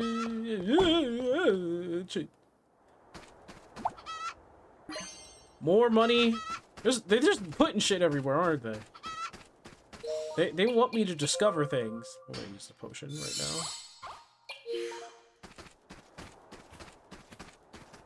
Alright, let's see what's in here. Is it residence? More potions. If only you could remove the mold. Oh jeez. And lightning fragments. Hey, can anybody check and see if Final Fantasy is back, by the way? I'm staying home is home, no matter what. I wonder how Owen's doing up on the hill. You know what I'm wondering? How the do I get up there? How the do I get up there? Oh, jeez. Okay. Alright.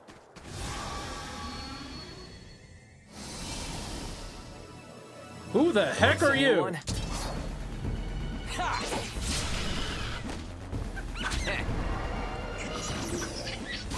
Whoa! Ooh. Alright.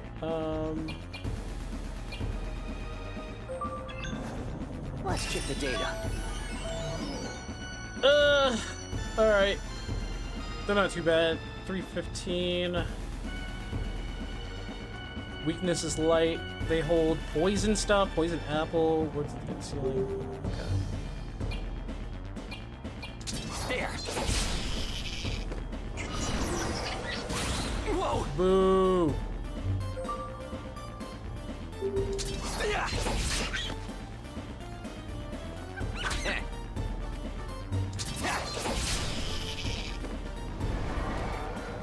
All's well that ends well. I'm 2 away. Thank God for all the edging. That's what I love about RPGs. The edging. Not really too sure. Okay, yeah, I guess it's up here.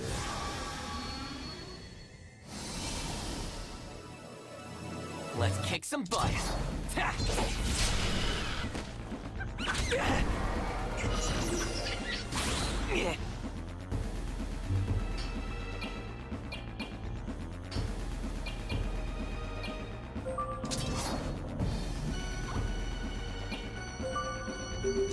Eat this.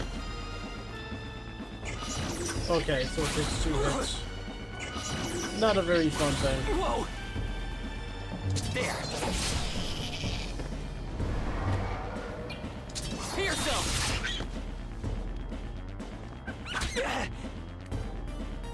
There.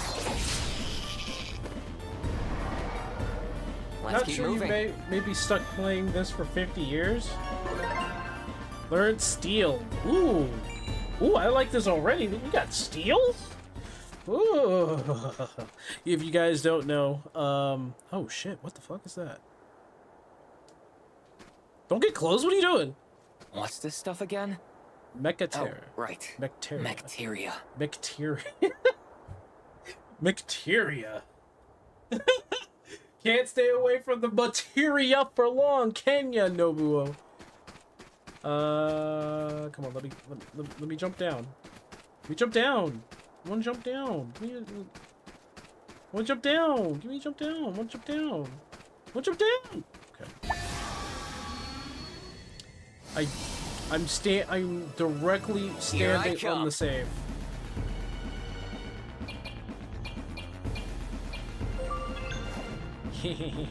I'll take that. I took an antidote. Not bad. Oh shit. Wait, he gets to go again? Uh-oh. He gets to go again.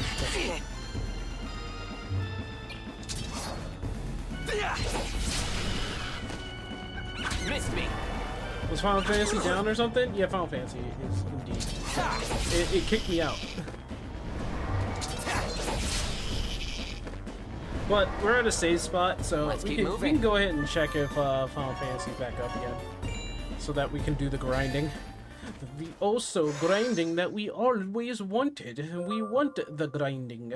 We want the grinding. The grinding. The grinding. The grind. How many files do you get?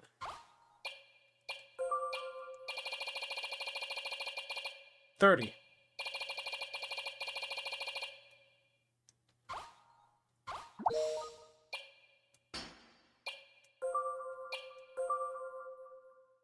The grinding. We're trying to get into the grinding. This is so... It was so Apple Arcade. It is so Apple Arcade. Alright. Let's see if the game's back up.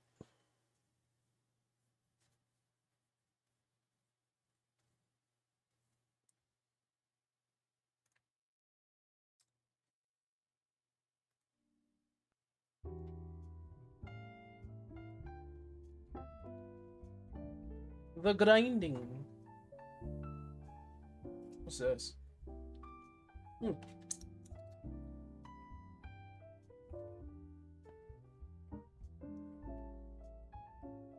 Woo!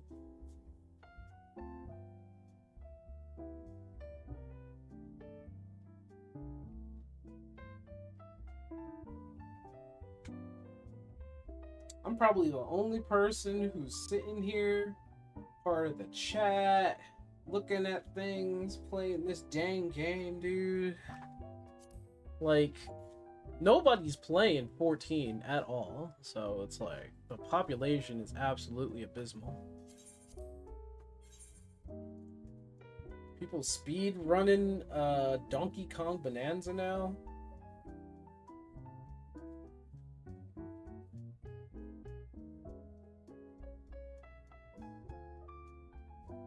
I think we're back. Doesn't look like I'm being kicked out.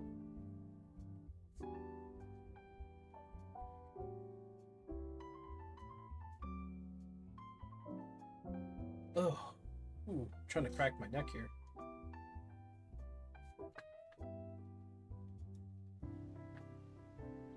Yeah. Looks like we're back into the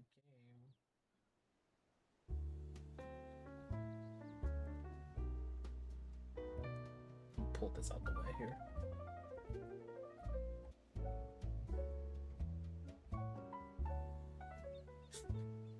I was the only 5 viewers. I was the only 5 viewers on Fantasian. That's funny.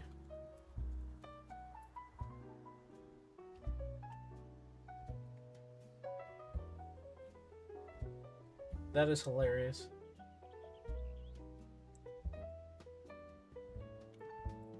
Alright, let's see if there's people in here.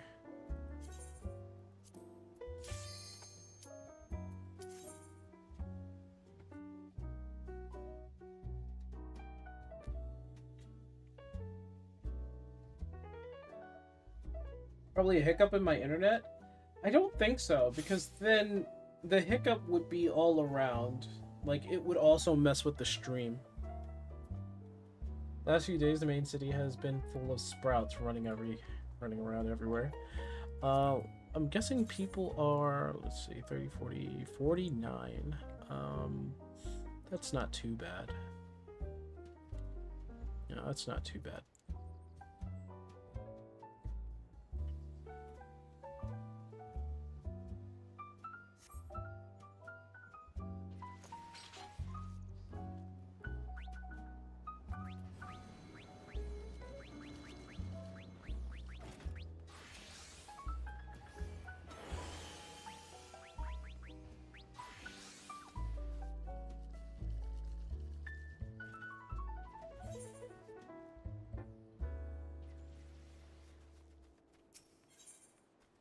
I'm guessing they just got done with a CE.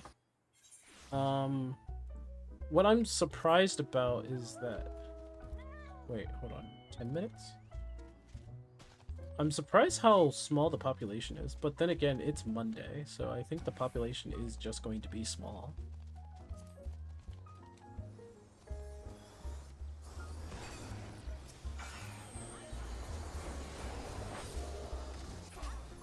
Oh, I didn't really get anything. I got there at the last minute. Oh.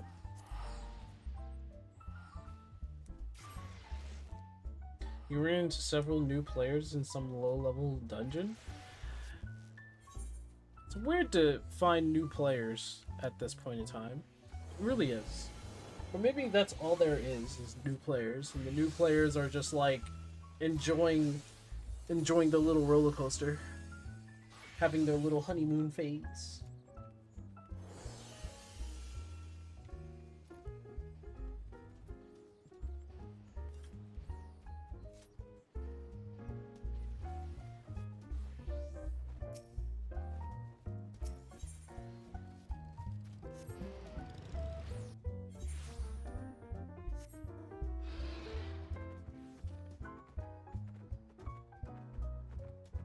Ah, this guy.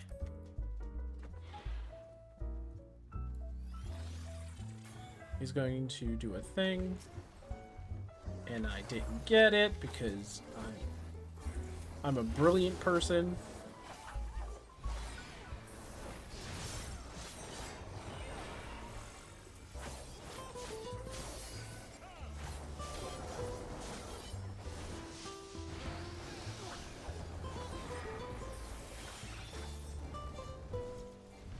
What? Huh? That was weird. Oh. I get it. Okay. Yeah, I thought so.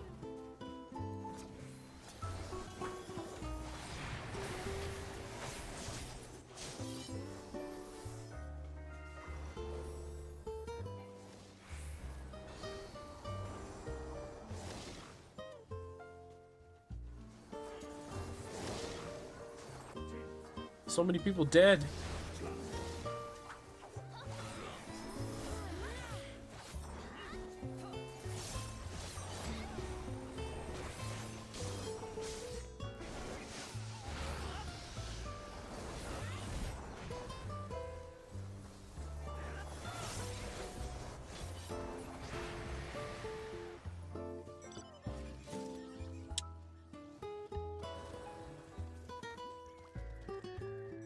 Might want to go red mage, I guess.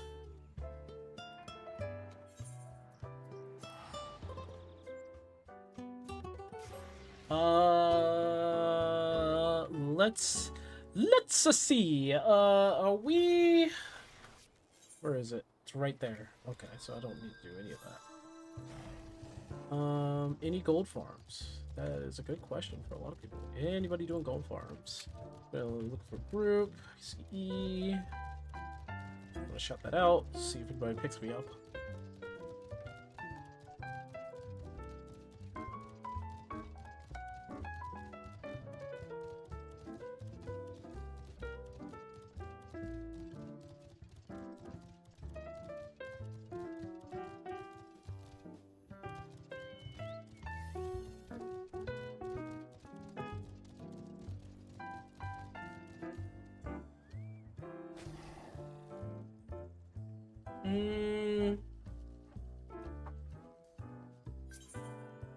Ah, thank you. Are they gonna? Oh, oh, oh.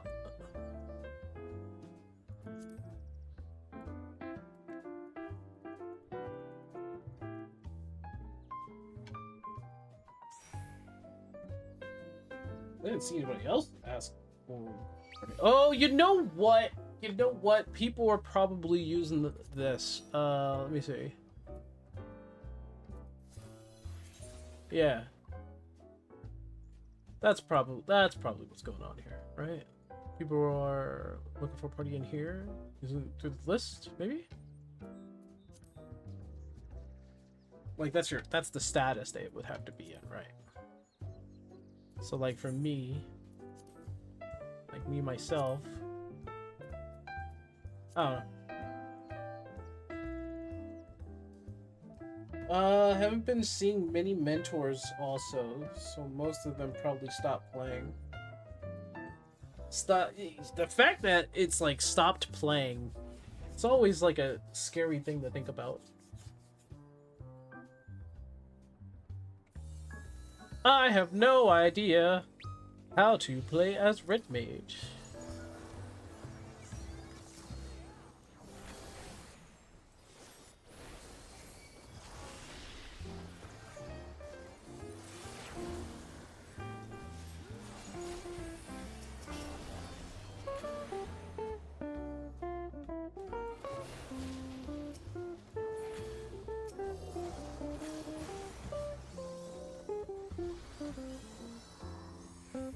How are we doing this? How are we doing this? How are we doing this?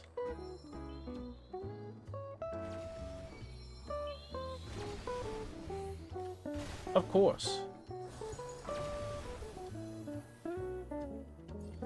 No!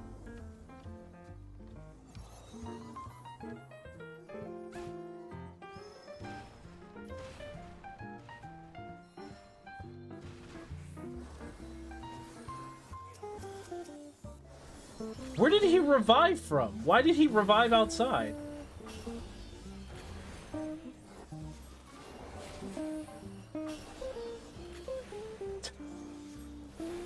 There's literally 2 red mages in here and he revived outside. Why?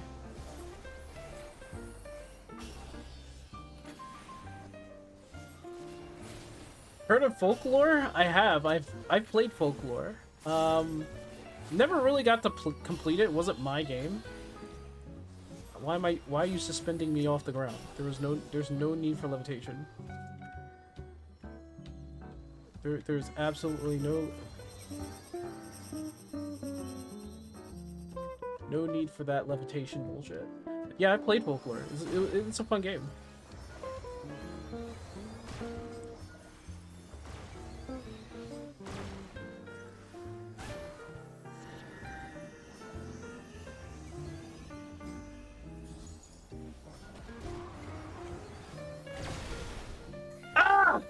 I got hit by both of them. Both red mages are down.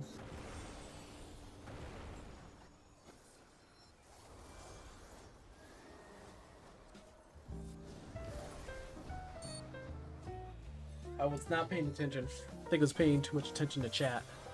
Chat, you distracted me. How dare you?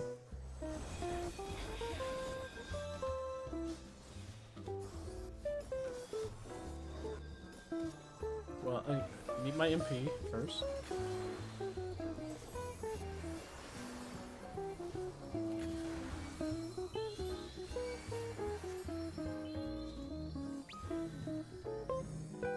It's like confusing. It's not really confusing.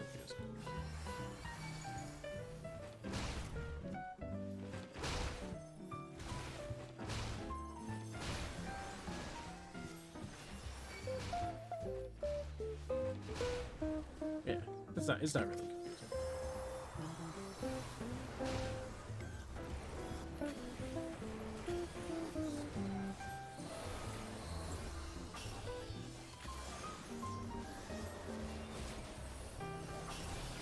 There's some people in the chat, in the in-game chat, they're saying it's confusing.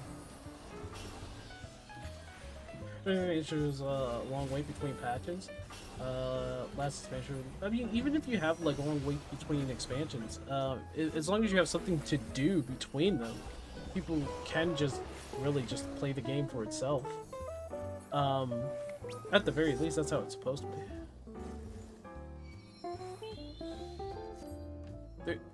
Why?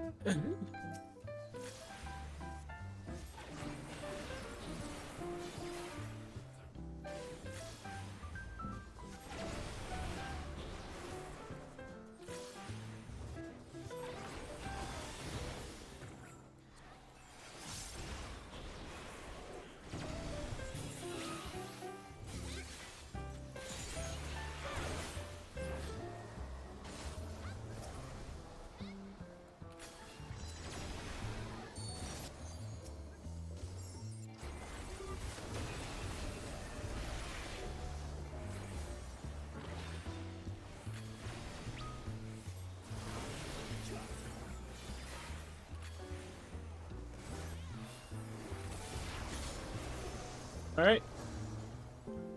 I don't know if that's my third one or my second one. That might be my third one. I think it'd be much faster if I just do this. Give people nothing to do for the day. Yeah, I mean, that's always the problem, right? It's like what I said. As long as they have something to do within the expansion, they should be fine. It's like people were falling into the... What was going on for Battle of Azeroth, where people were bored of their garrison? It's exactly like that. like the story. Those two things together is what made people not want to play. Bad story, bad content,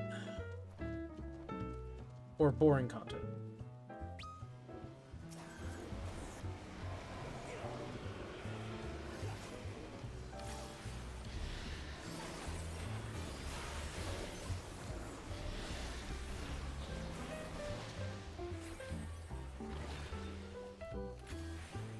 Cannoneer? Yes. Cannoneer is supposed to, at some point, like, give you... Well, it was either Cannoneer or someone else. I think it's another job, another Phantom job. I might be wrong about this, but what I'm looking for in the Cannoneer is being able to manipulate money and gold.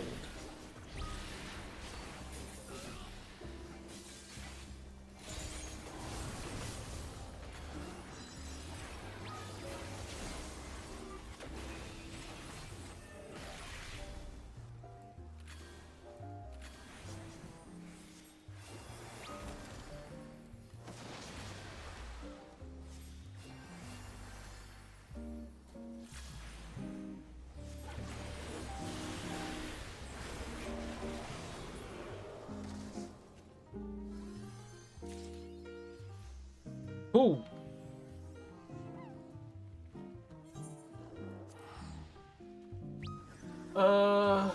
Hope we get Rune Fencer. Oh my goodness. That would be the day.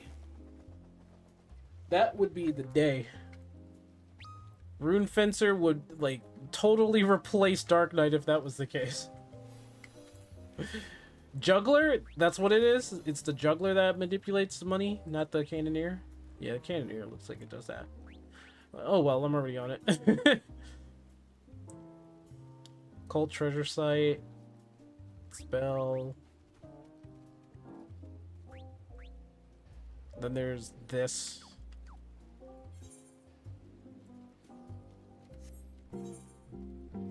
Should probably go there as fast as possible. Oh, never mind.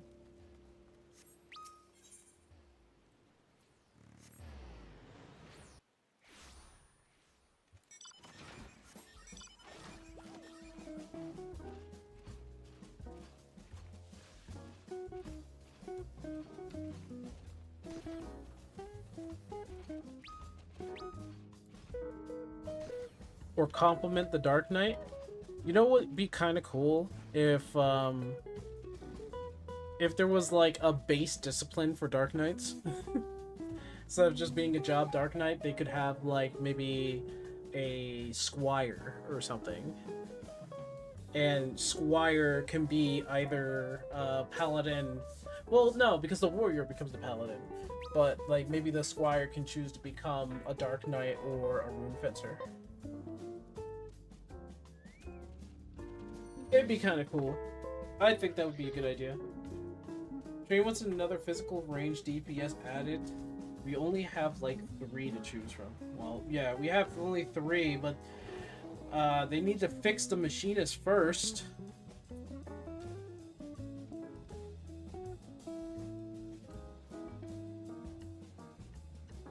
Machinist is kind of bad. It's kind of bad.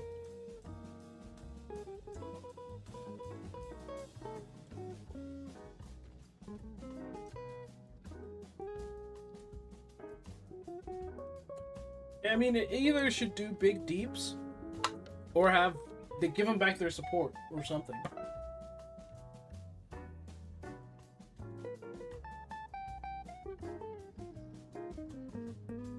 Because promoted me? What the fuck?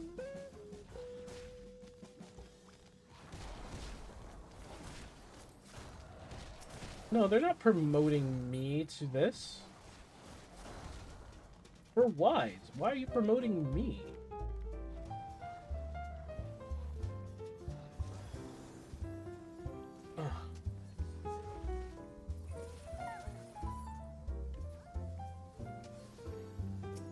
Alright, we're gonna get out of here after this.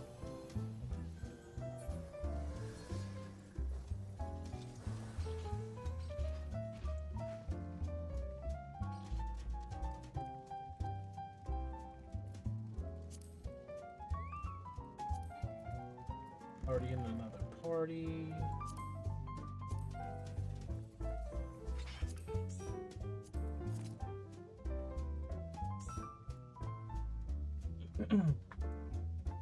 I don't really want to be party leader.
Hmm. Okay.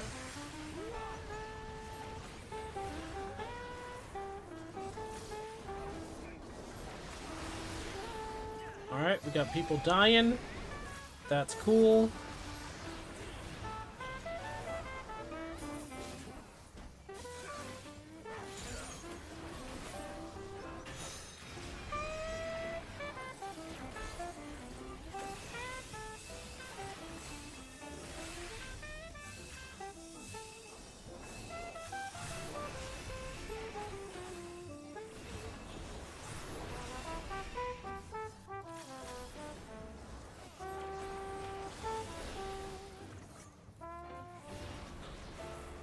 Primal Roar.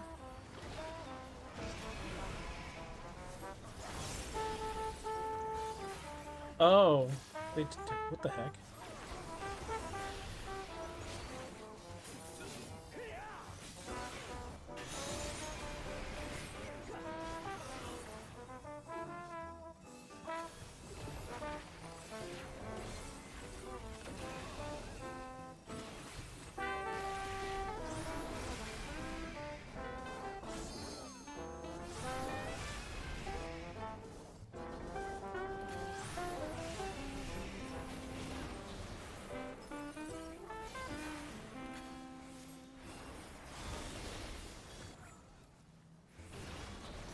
I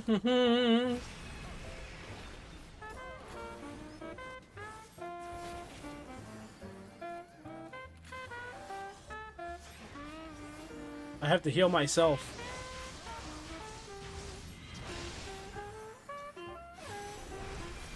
I have to heal myself.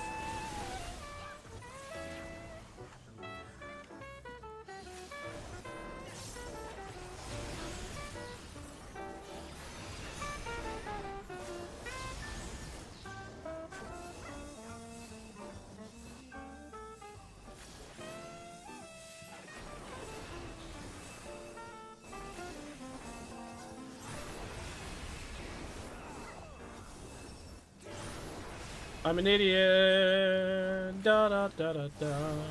I was not paying attention.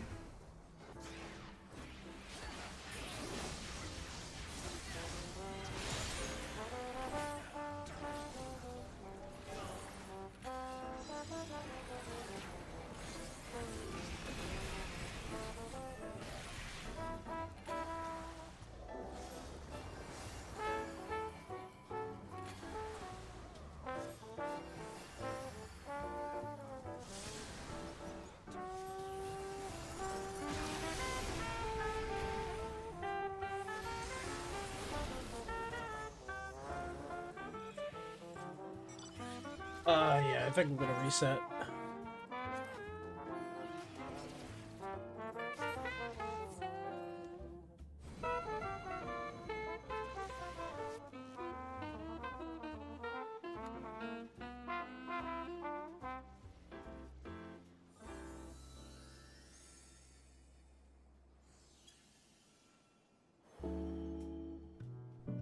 I'm going to be polite, and I am going to ask him if anybody wants to lead.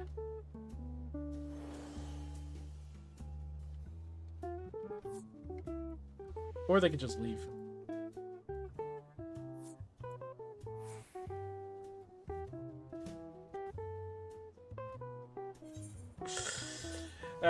This is a bad group. This is a bad group of people.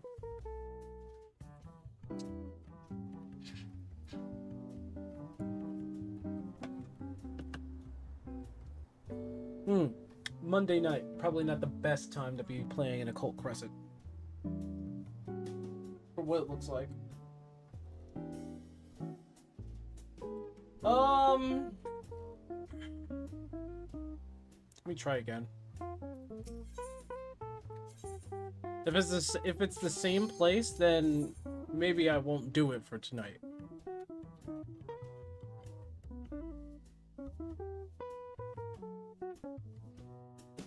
Worst time to do anything is on Monday.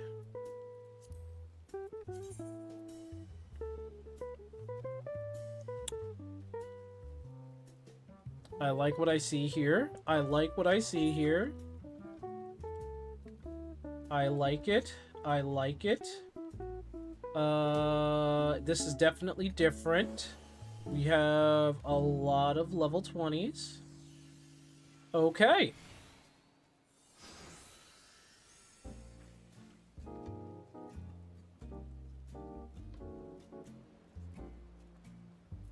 Wait, what does this do? Benefiting with masterful knowledge of band job damage dealt and healing potency are increased. Oh. Oh! Oh! Maybe I'll get the, I'm gonna do Bard next. Where's Bard? Bard's right here? No. Bard's right here.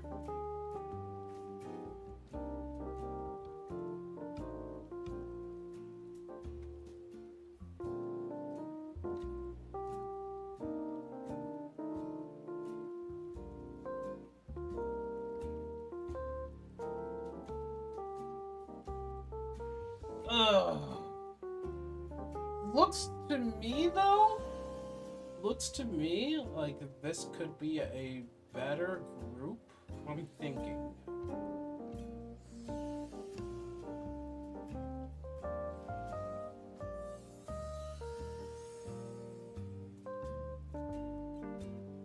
Yeah, I'm gonna call it. Should really do this on like a time where it's like not really boring as all hell. Yeah. I mean, I was having more fun playing Fantasian, to be honest. Classic RPG style, you know? Play something else?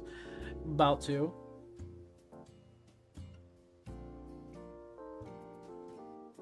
I'm about to. Let me check something first.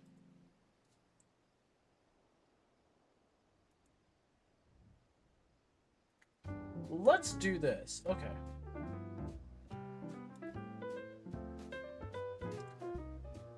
Let me see what's going on. Any friends are doing anything? Probably not. Second Shot 3. Shotgun Seraph is doing something.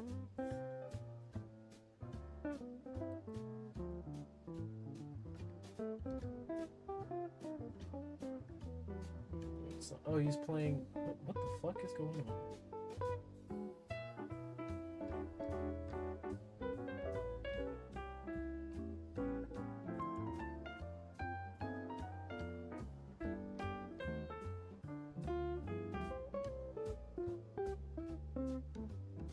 Okay.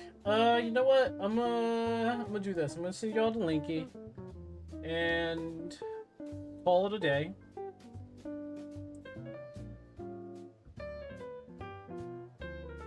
I think I could get maybe a video edited tonight, put it up tomorrow if I can. And when that's all said and done, push forward.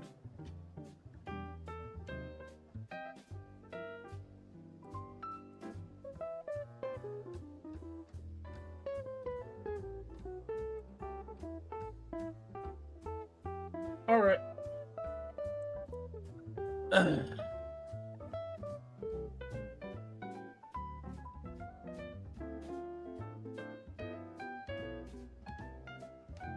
Alright. I will see you guys later. And y'all have fun. YouTube, I will also say goodbye. Oh, jeez. That was fast.